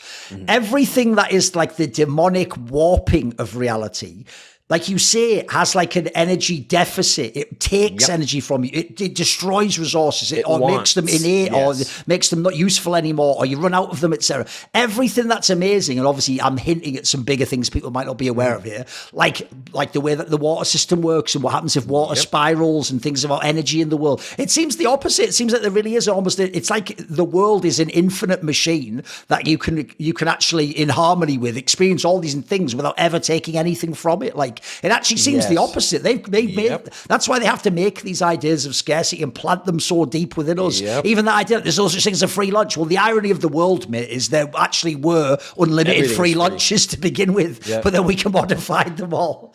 Nothing is new. Everything is free. Yes. It's something that people could never understand, because this is a lower quality of life than allegedly medieval serfs. Yes. Way lower. I love that one. Life. That's a brilliant psyop in it. Yeah, it's a joke. Oh, see how bad life was back then? See how good it is now? Oh yeah, it's so good. This is the best. No, it's a true joke. And people don't know that there can be things for free because it's been taken away from you. Everything, your birthright of harmony's been taken away from you. Nothing can be free. Why not? We all know that in the past they used to have these airships, these zeppelins, these flying machines, these they used to use radium. They used to have these big antennas on everything. Used to have free energy. I just don't believe that we've been burning dinosaur juice for the rest. We have to do that for the rest of our lives. No, it's just crap. But people don't know that the harmony's been taken because the people don't put out the good anymore. We've been tortured into the black pill zone. Sure. Oh, by the way, one thing I want to ask you about as well is, I notice you have the same battle I do, which is when there are those pieces of media that do seem like, at least, someone tried to put a load of really great shit in there. Like, I saw you were replaying the other day one of my favorite games, even though that fucking Twitter guy sort of made it not as cool anymore. Deus Ex, obviously the first Deus Ex game. So obviously the ultimate, isn't it? Like, I always tell people, that's the game where it's like, you actually don't even know how based it is the first time you play it. You think it's just a cool concept, isn't it? But like, the more you play it, like, what a fucking fantastic storyline that had. But what I would ask you is this: do you think that are there some, like, I'll give you an analogy very quickly. In my field, even just in the esports world, if you're trying to uncover corruption, people who are outsiders might think it's just me, the journalist, who uncovers corruption, but I can never do it on my own, right? What I actually need to uncover corruption in an organization, believe it or not, are compromised people, but who aren't 100% compromised. Like, they sort of know something's fucked up. They're not going to leave themselves. They're not going to speak out themselves. They're not going to risk their job. But something does tell them, their conscience, whatever, like, something about this is wrong, though. And so they will give me information. They'll give me a tip. They'll tell me someone else I can go and talk to. And it's actually, even though I'm the one who has to do the legwork, it is absolutely essential that those people exist. Essentially, people who aren't totally compromised, they aren't totally evil. Something in them tells them they want something to get out there in the world. So do you feel like within media and art, are there people trying to do that? Is that how sometimes we get like a little artifact that seems cool and it's not totally tainted? Is it all a limited hangout? What's your sense? It seems, I mean, there has to be some good motivation from people. I mean, there has to be. Not everyone can be absolutely insane, but it's just the level of influence that some people are allowed to have. I think there's going to be a ceiling on that unless you're in the club. And just the limited hangouts and the notice and move on crowd is too effective. It's just too effective. And then there's just a flood of it. So it's hard to. It's just hard. Maybe I just got to work on my faith in certain things, but it's hard to apply faith to an industry that's commercialized and that is influential. It's just the strategy would not allow these things to run free. I just don't believe it. Well, that's one thing I do want to ask you as well. I feel like we're also both in a similar position, which is maybe we're not as high up as we've potentially been in terms of exposure or profile once upon a time. But I also feel like that's not by coincidence, mate. Like, I won't say what the specific threshold numbers are, but like among the people I talk about these topics, sometimes we do have numbers, like over a certain amount of Twitter followers. Seems like you can only get there if you're compromised. Certain amount of status, like certain amount of access to certain media apparatus. You can go to a certain degree agree, especially by the way, if you're in a niche industry and they need you early on. But again, unless you're willing to pass through those certain initiations or accept certain things, there clearly are limits to how high you can go up. So how do you kind of conceptualize that yourself? Because you certainly have your own agency within your space. You can do some things independently, but I get the vibe that you're in a similar space to I am, which is I know now that not only could I never be giant and mainstream, that clearly isn't what I want. I sort of want to be niche enough, to be left alone enough that I can sort of do a bit of everything I want, if you know what I mean. Yes. Yeah, that's the feel. I guess that's the feeling of maturity, I suppose. Right. Not wanting too big because too big means you have to play ball and play ball that in ways that don't come naturally to you, and even perform in ways that don't come naturally to you in order to hit a big mainstream way. You have to really conform to things that you don't like to do, or you wouldn't do. And as you get on in years, you do value privacy or safety over exposure. And most people don't just go the opposite way. They just, the more publicity, the better, and this and that, and just the ends justifies the means. And it just is. I think there's the want for too much success is a disease and the symptom of abuse in some or programming. I've got a really weird question to ask you, because it'll just be, I'll say it totally out the blue. Have you considered doing your own book on these sorts of topics? Oh yeah, absolutely. I consider, like, literally the things you do on your stream, mate. I would read that as a book. If it was like musings of Charls Carroll, I would read that, mate. I think some of them are just interesting thoughts. Some of them really go places. Sometimes I feel like I can almost see you're in the process of sort of externalizing something that you intuitively feel to be true. Yeah, that does sound best. It's good to sort of graduate or upgrade the medium for these things. I could just ramble about it forever, but it does seem like a graduation to get into something that requires a system of thought that's not just willy-nilly. Something that I think it's good practice for my disordered brain in order to get that stuff organized. Because, I mean, one reason I actually do think as well that you've been quite effective at that is essentially one of the secrets of comedy, right? One of the reasons why comedy always worked as a subversive medium is you could there's something about laughter that makes an idea sort of cross the metaphorical blood-brain barrier in a way that it can't if you just looked at the words written on paper, right? Yeah, it's sort of like a fluid, or it's some sort of medium that allows it to travel into you. The better, or something like that. The laughter must be sort of like a hayride or something like that. Yes, it's got to be. It has to be, and it's probably good and healthy and gets ideas through. Perhaps because maybe it dispels demons around you. You know, maybe they hate the sound of joy and laughter, and the sound of bells, and even certain types of water. You know, that's probably why they remove these things in order that the demons cohabitate with us unseenly. It's also why I have to say, I think, again, notice how the system perverts every legit technology. So whereas this medium could be people making the most incredible sort of paradigm-shattering statements with mirth involved and a good-heartedness, and instead, what is more stand-up comedy? It's people like, hey, saying, then she sucked my dick, and then fucking, I was on cocaine last night. It's like, fuck, is this what it is? We've degraded the whole art form. What is this? Yeah, nothing escapes the taint. Yes. Yeah, everything is tainted by the whatever the heck it is, the hidden hand.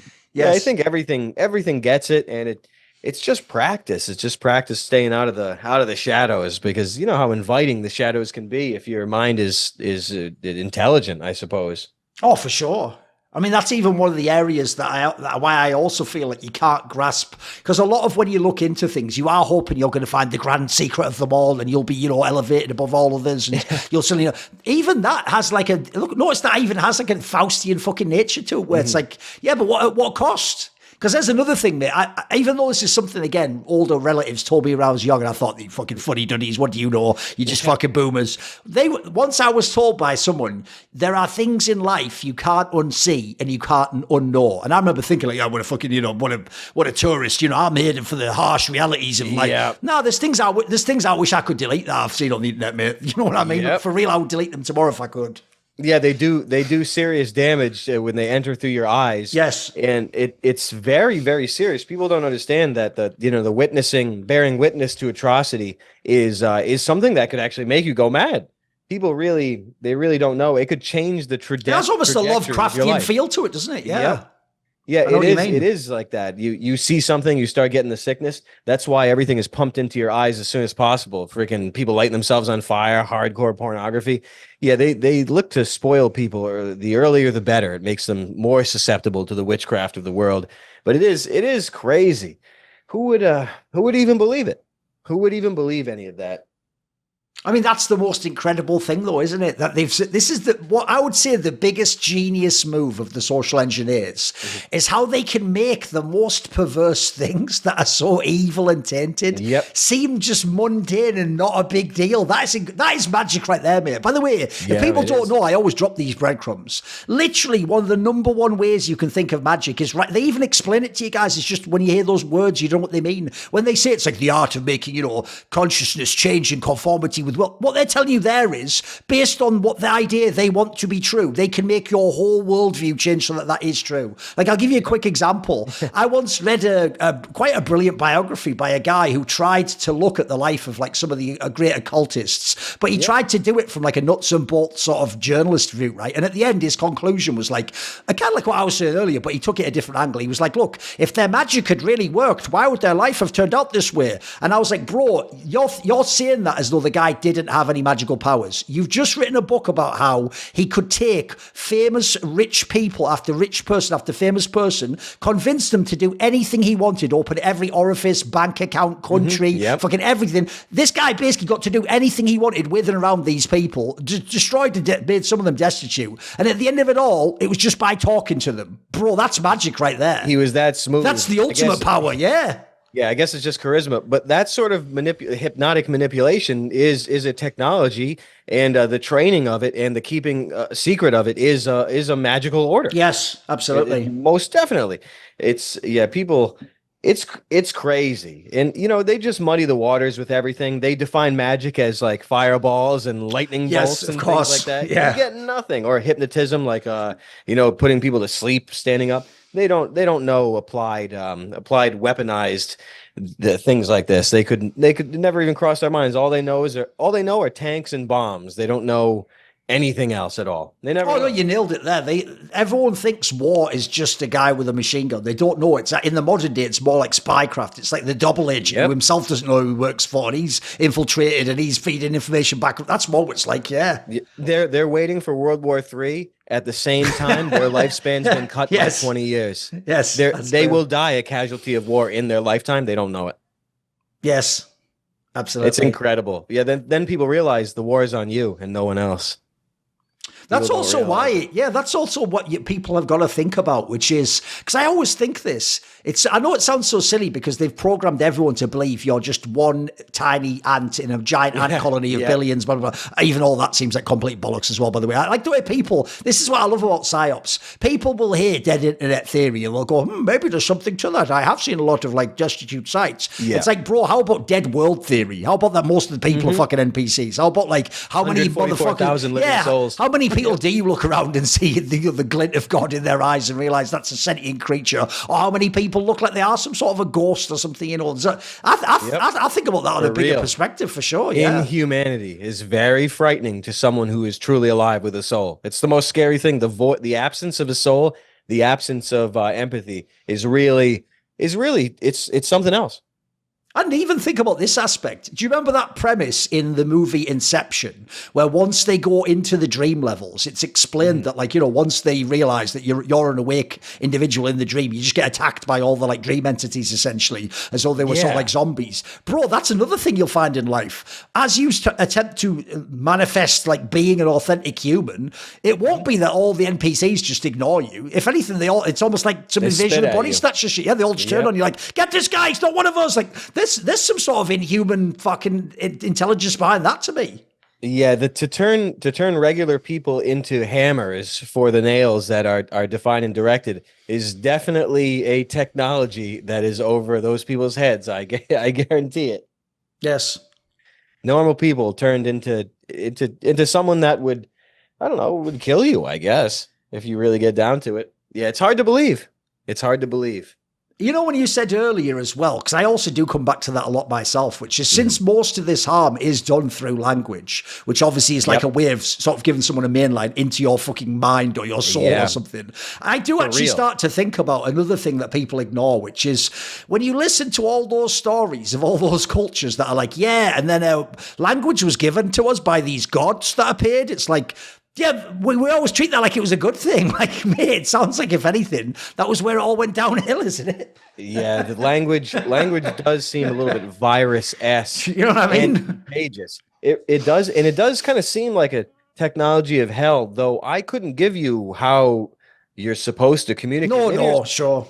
Yeah, who knows? But language is the barrier to quality. The quality formation of thoughts or even of pattern recognition does start with language, but at least they can't escape the root language, the whatever Adam, I don't know who defined language, named everything, but whatever entity did that, it's the root words are still around today. Like, they didn't change the root words of everything, how everything was named. So at least there's that. At least words can be traced in their meanings. But it is something, if words and ideas and thoughts can be removed, and that means that language is a living thing that's pliable and that can be subverted. It's not like inherently. Well, when you say, for example, that you like to read the Bible, I mean, you literally say that you often do that, right? That's all something that I feel like relates to this concept, because I have a similar sense. It's why I described that. I think in sometimes media this happens. It's like I do kind of feel like they can't actually just completely destroy things that are true and actually have like power to them in terms of ideas, etc. It almost feels like they can warp it and they can twist it and they can make your preconceptions different and they can maybe even mistranslate it. They can do a lot of things, but it feels like they can only bend it. They can't break like real truth, if you know what I mean. I know this might sound alien to some people, but I do feel like it almost endures anyway, right? Yeah, they have to use the symbols and they have to use the syllables of the old words. They have to. Yes. And if someone has to do something, it sounds like, again, an inhuman desire to have to do something weird. It's just, it's just like that symbology or that strict adherence to certain traditions is just, it seems like just a shadow thing, like just a pit, something out of the void. I'll tell you what, one thing I would be interested to know is a lot of my thoughts on these topics whenever I talk about them are things where it's like, I've been ruminating on them for a few months, or, I've made a few connections to other thoughts and they've like brought forward like another level of thinking about it, etc. What's the most interesting sort of angle you're on at the moment? What's something that's preoccupying your thinking, or you're heading a certain direction? Is there something that you're right on the edge of at the moment that you're starting to experience? Yeah, just like the definition, I guess it's something we talked about a little bit at the beginning. It's the definition of wisdom being a commune or a communication with God. Right.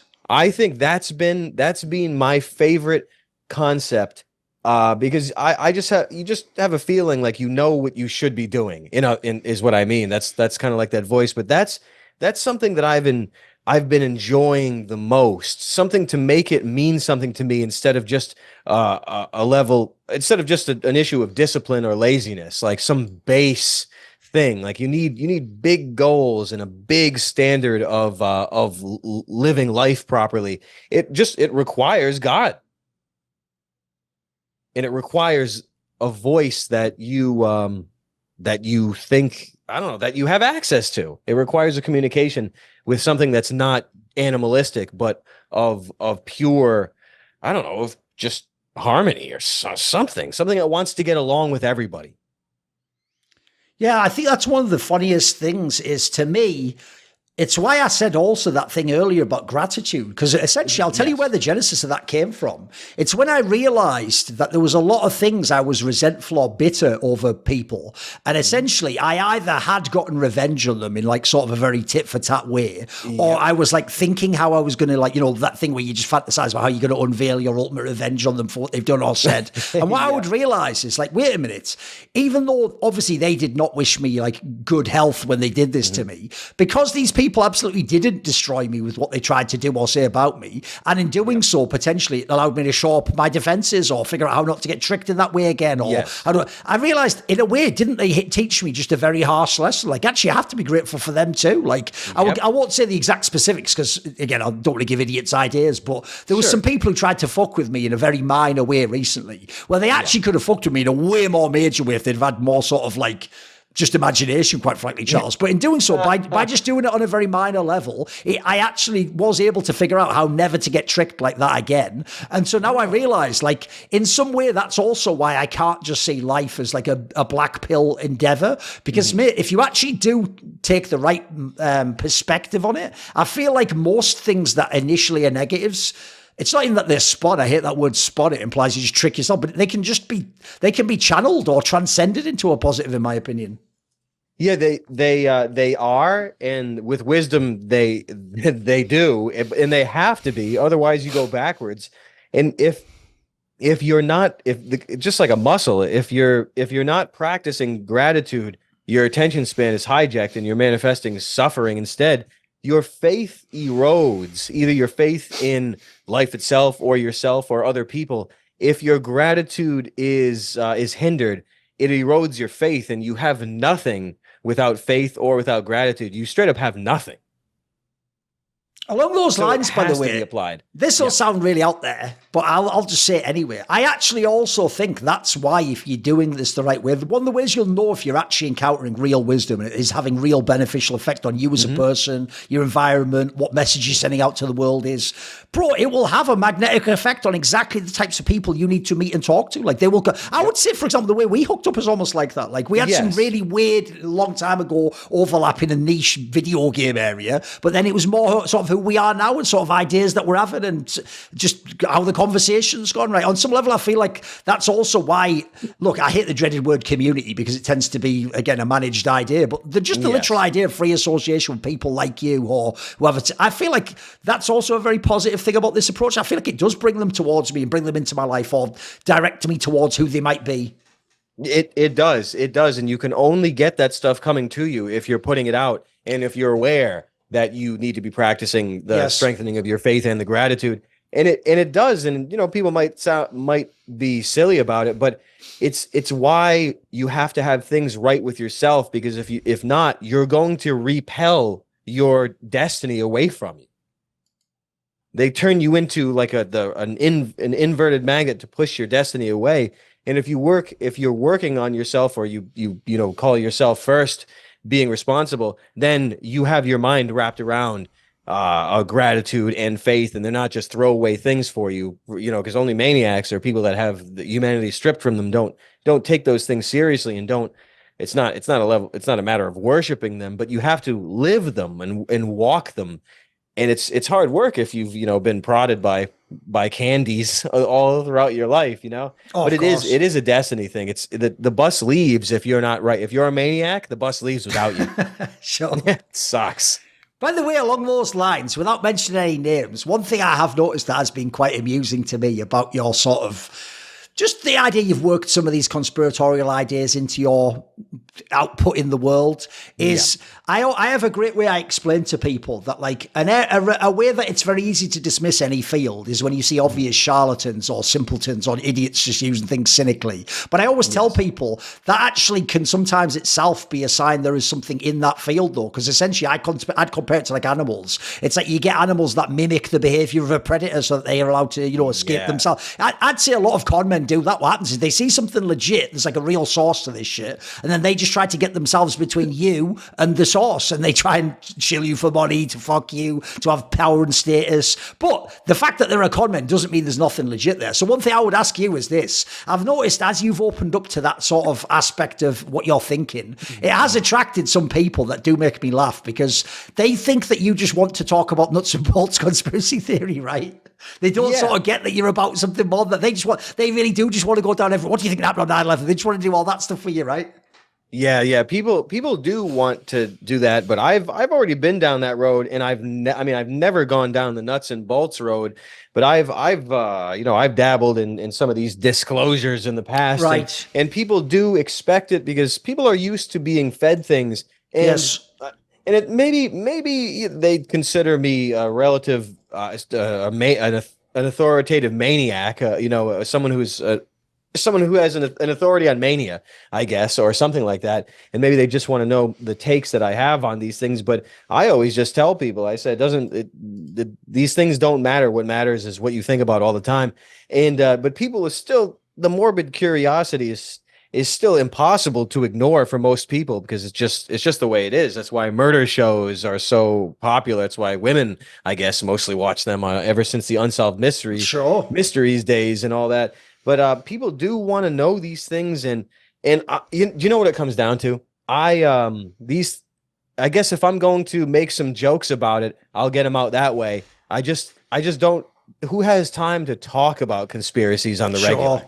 Yeah, it's like you'll start thinking about like abuse and prostitution, all different kinds of dark stuff, like, because it all leads there. There's every conspiracy. Oh, you know, that's one thing that I find really sad. That's another reason I had to get out of that world, mate. Like, there's certain things I wanted to know, sort of almost to know what I don't need to know about that area. But the reason why I know you don't need to know every detail is it's like you're saying. This is why actually I think those TV shows about serial killers are some of the most dark fucking mirrors you could ever hold up to society. Because what it implies is you don't even want to just know that someone would murder people. You want to literally enjoy the pornography of seeing them commit the murder. Yes, you want to know. You want to hear someone talk to them and find out why they're so fucked up, and then even worse, I mean, do people do this? Is why women famously do write the letters to the serial killer guy in prison. They start to relate to these people. Like, bro, if you're relating to someone who would kill people and destroy animate creatures like that's not a good sign. You're not some sort of enlightened being for doing that. Like, there's something fucked up about you. Yeah, people participate in the veneration of ritual murders, which is a very dark stain that you have on you once you participate in.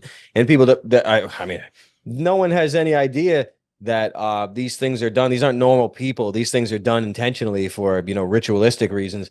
And if you give that your attention, it amplifies the effectiveness of the ritual. Like, that's even one of the craziest things about the people who don't think there's any spiritual component. They will just dismiss it in a way that doesn't make any sense to dismiss. They'll go, "Oh, they're just like perverts about sex." It's like, bro, what Kuma in the world ever would go to these lengths of evil? You know what I mean? Like, why don't you think like that, dude? Yeah, like, why? Oh, it's just sex. It's a totally alien worldview. Yeah, it's inhuman, is what it is. Yes, and that means it's learned, or it's like, or by force. It's like these, it's a really dark thing. And it all leads to there, though. It all leads to being abused so much you go crazy. Like, that's every door you open when it comes to conspiracies, it's that.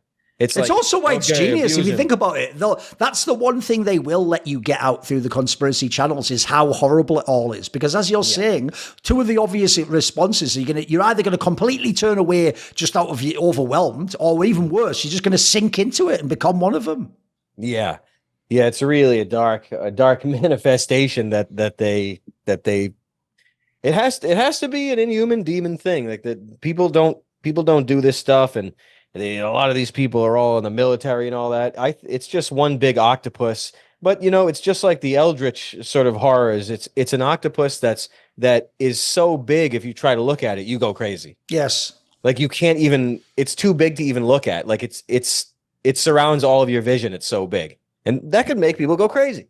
I think it does, even if you're not crazy. Like, that's also why I get. I don't know about you, but that's also why I get the vibe that, like, that's why to know isn't the ultimate virtue. Yep. Sometimes there are things you don't need to know. And in fact, I always do come back to this is why I just love fucking people like C.S. Lewis and Tolkien, mate. Mm-hmm. I always do come back to a perspective of like, bro, it is better to just be the little hobbit in Hobbiton. You don't need to know about what's going on in Mordor or whatever the fuck, Nope. If you ever do, that quest will be, thrust upon you and you'll be more than aware of it. Otherwise, just stay in your little neck of the woods. You don't need to know all the evil that lurks.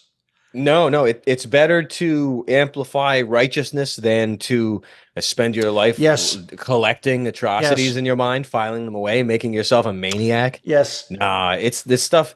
I don't know that it feeds these demons. Even when you think of these things of, weaponized, your empathy is weaponized and harvested. So you're better off. I mean, you get it now. You're better off closing those doors, because it all leads down the same place, which is psychological warfare. I'll give you a great example of what I'm talking about as well. It's with the same guy who was the ghostwriter, because he just recently co-authored a book with someone that was about reframing things in life or how you think about things.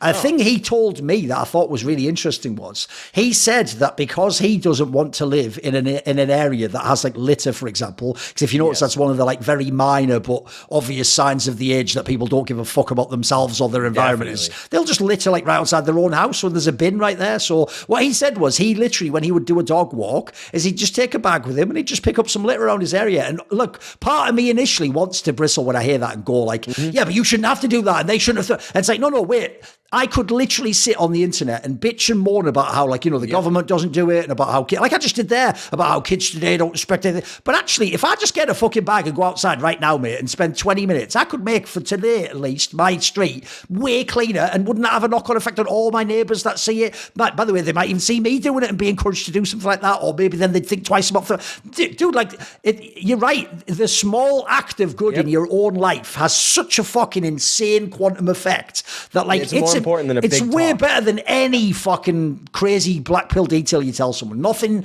that does almost nothing to them. It degrades them. To do this, I feel like, by the way, even the same thing I can tell you within my own sphere of esports, right? When I would get all bitter, I would think to myself the same thing. Well, there must be something I'm grateful about. So what I would do is I made it a rule where, because I would wake up and see the news every day and it was all shit, I would say, right, every day I'm going to wake up and I'm going to pick someone who's a mutual associate of mine and I'm just going to send them a cool DM of something totally authentic, like something I like about them or something they'd be doing or something that inspired me that they did. Mate, you would think this is just, you know, you just send it out a DM and it's whatever. They just think, yeah, haha, well, what side of the bed did he wake up on?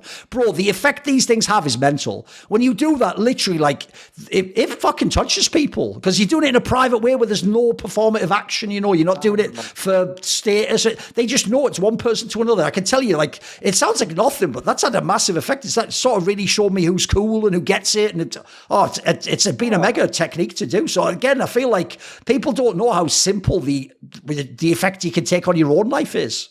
Yeah, it's the simplicity of being on the correct path. You know, it's a thing that is a real thing. It's not just, you know, metaphysics or lofty things. Like you're either living the way you should be or you're not, and it's just there's.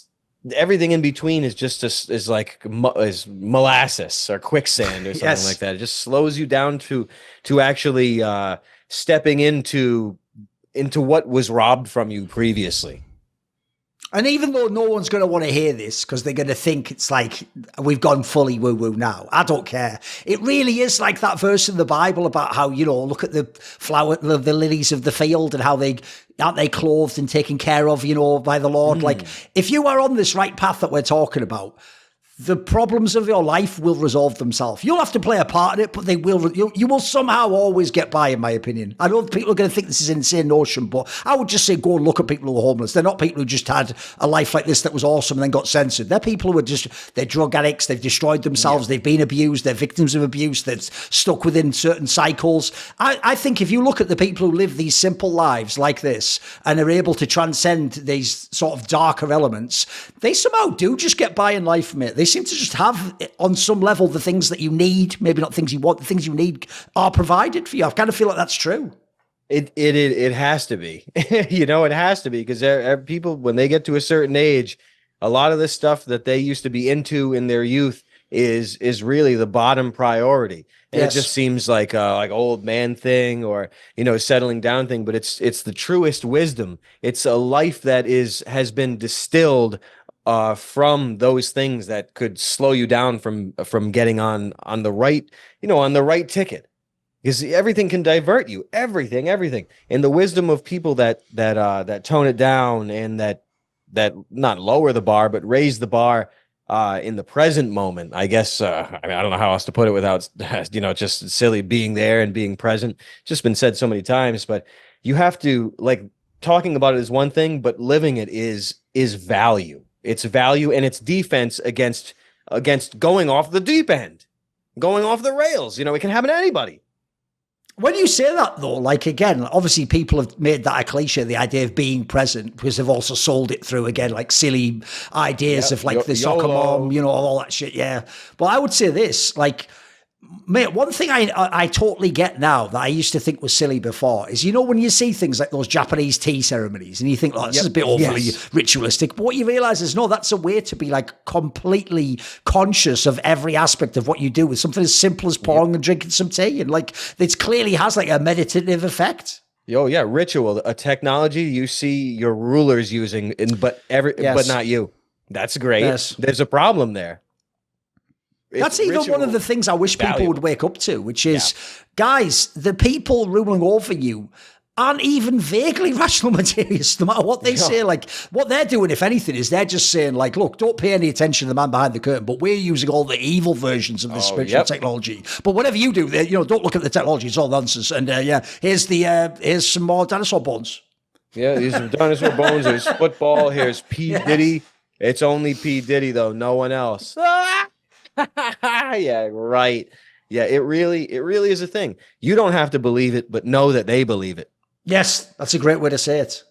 The technology is effective, and if it weren't effective, they wouldn't be using it. Ritual, sacred spaces, a group prayer that's focused and amplified by people in these things. They use ritual, they use astrology, they use numbers. And it seems like something that people should be aware that is being used against them.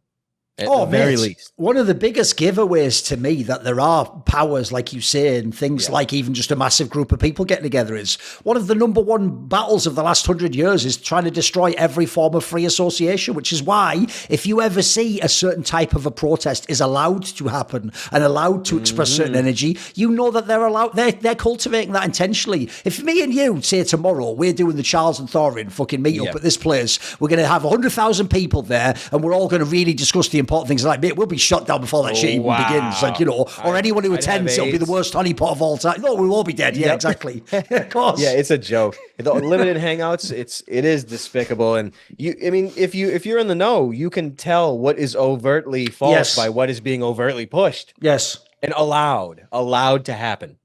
Yes. People think there's mistakes in a machine this greased. Yeah, right. People are crazy. I mean, my favorite one is, you'll know what I'm referring to when I say this, but again, I'll do it. I don't say the quiet part out loud.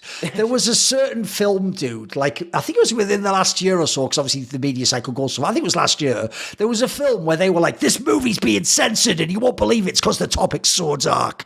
Bro, it's on Amazon Prime right now. Like, wow. It's on Amazon Prime. Like, that couldn't be any more put out into the world than that. Like, at this point, what next? Is he just going to email the movie to me and force me to watch it? You know what I mean? Like, that's marketing. It's not. I love it though, because you know how many people, you know what I'm even referring to. You know how many people got hyped up on that angle of like, wow, like the truth's finally getting out there. It's like, why would the truth come out on their radio set, as it were? They control the radio waves. Yeah, it's absurd. It's just false hope that people are married to ever since they're children. They're just the marriage between false hope and people. It doesn't seem to ever end. Do you think that the people always do you think, like, because I kind of do get the sense that there's like a religious, if not an impulse, like a component to how our minds work and see the world, whether or not you have the specific religion in question. Do you think that actually, like, are you one of those people where, like, do you try to connect to like religions that have been in your past? Are you just going with what you vibe with currently? How do you try to find which angles interest you? Is there an obvious way you've headed on that one? No, I just try to. It's hard to define. I was raised into certain traditions that I can't forget, that I can't easily forget, and that I do appreciate. So it's always based on what one is raised with. But yeah, I don't. I just go with whatever I see in front of me, and I don't try to do a comparative mythology on all religions. I just stopped trying to, do those true detective maps. You know what I'm saying? Like, I stopped all that. I'm not interested if, Zeus is this and that. Like, I'm just really not interested. What I'm interested in is what allows me to amplify my quality of life. It's really the only thing, especially when you have a family. It's the only thing you think of. Like, what's going to amplify my quality of life? But it is, it is a good thing to look up to sort of get into any whatever house of worship you're interested in, to see what the architecture and what the being around that many people does. Like, it has to have some sort of an effect. Sure.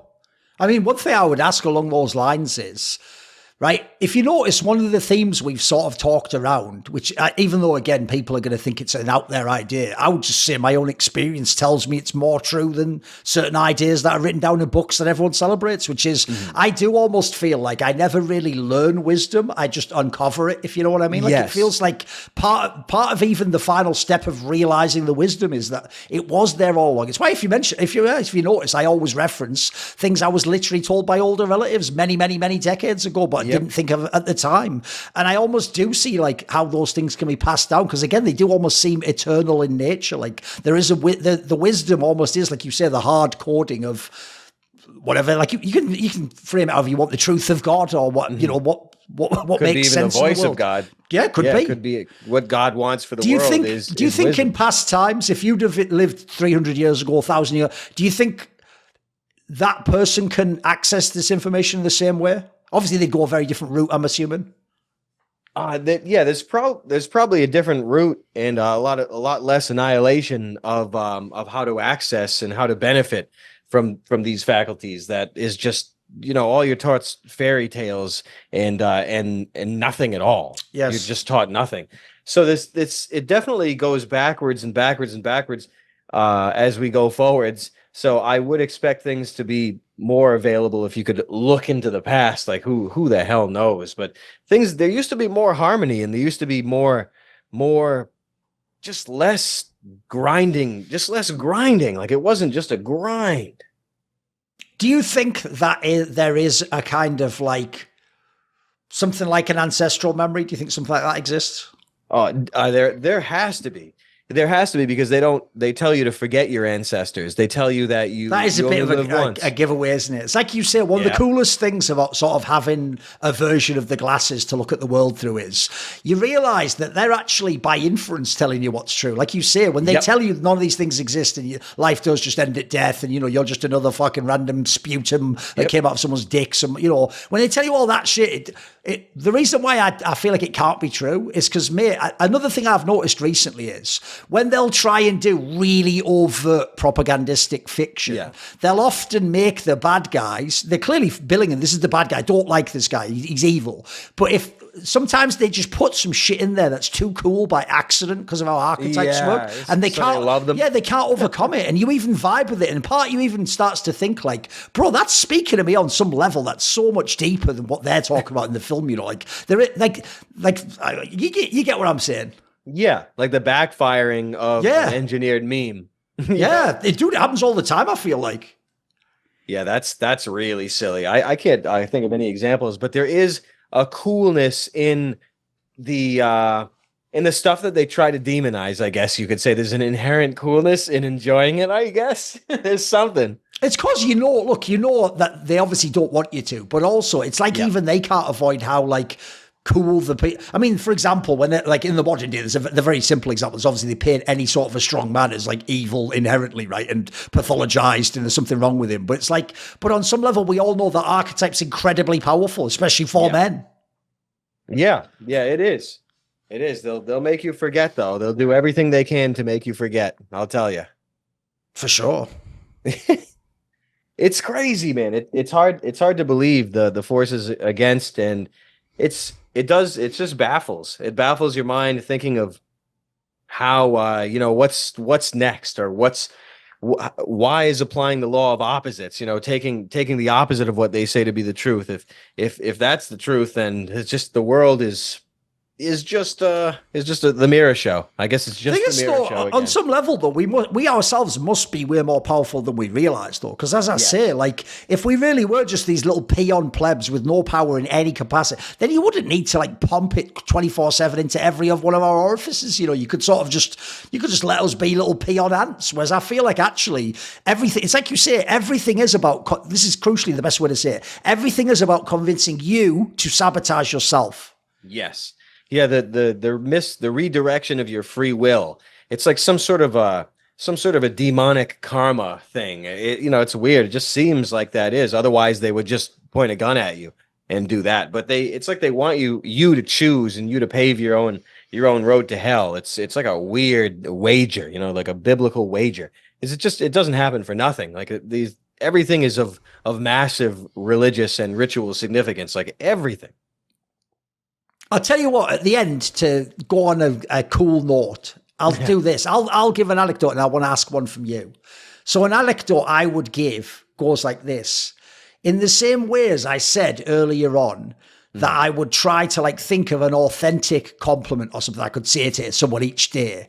I have actually found even things that sound just like, I mean, that even just sounds like some sort of weird, like, task you're setting yourself. Like, I'm just going to do this little experiment. Like, but all I would say is if you do things like that, the other thing I learned, which is one of the biggest cliches of all time, is you actually yourself will feel fucking amazing if you do that. Like, I'm telling you, you're going to think like, oh, but you mean just because then you think you're a good person? Like, no, like genuinely to find a way to sort of authentically express something positive to someone else. That isn't, the reason I keep saying authentic is like, look, if the person's ugly as fuck, don't tell them they're beautiful. Like that inherently will have a negative effect no matter how well intentioned you are. But the point is there's always a way you can frame it. I like the way you dress, or I've always found it interesting how you can be yourself. There's a million ways you can, in a positive way, authentically compliment someone.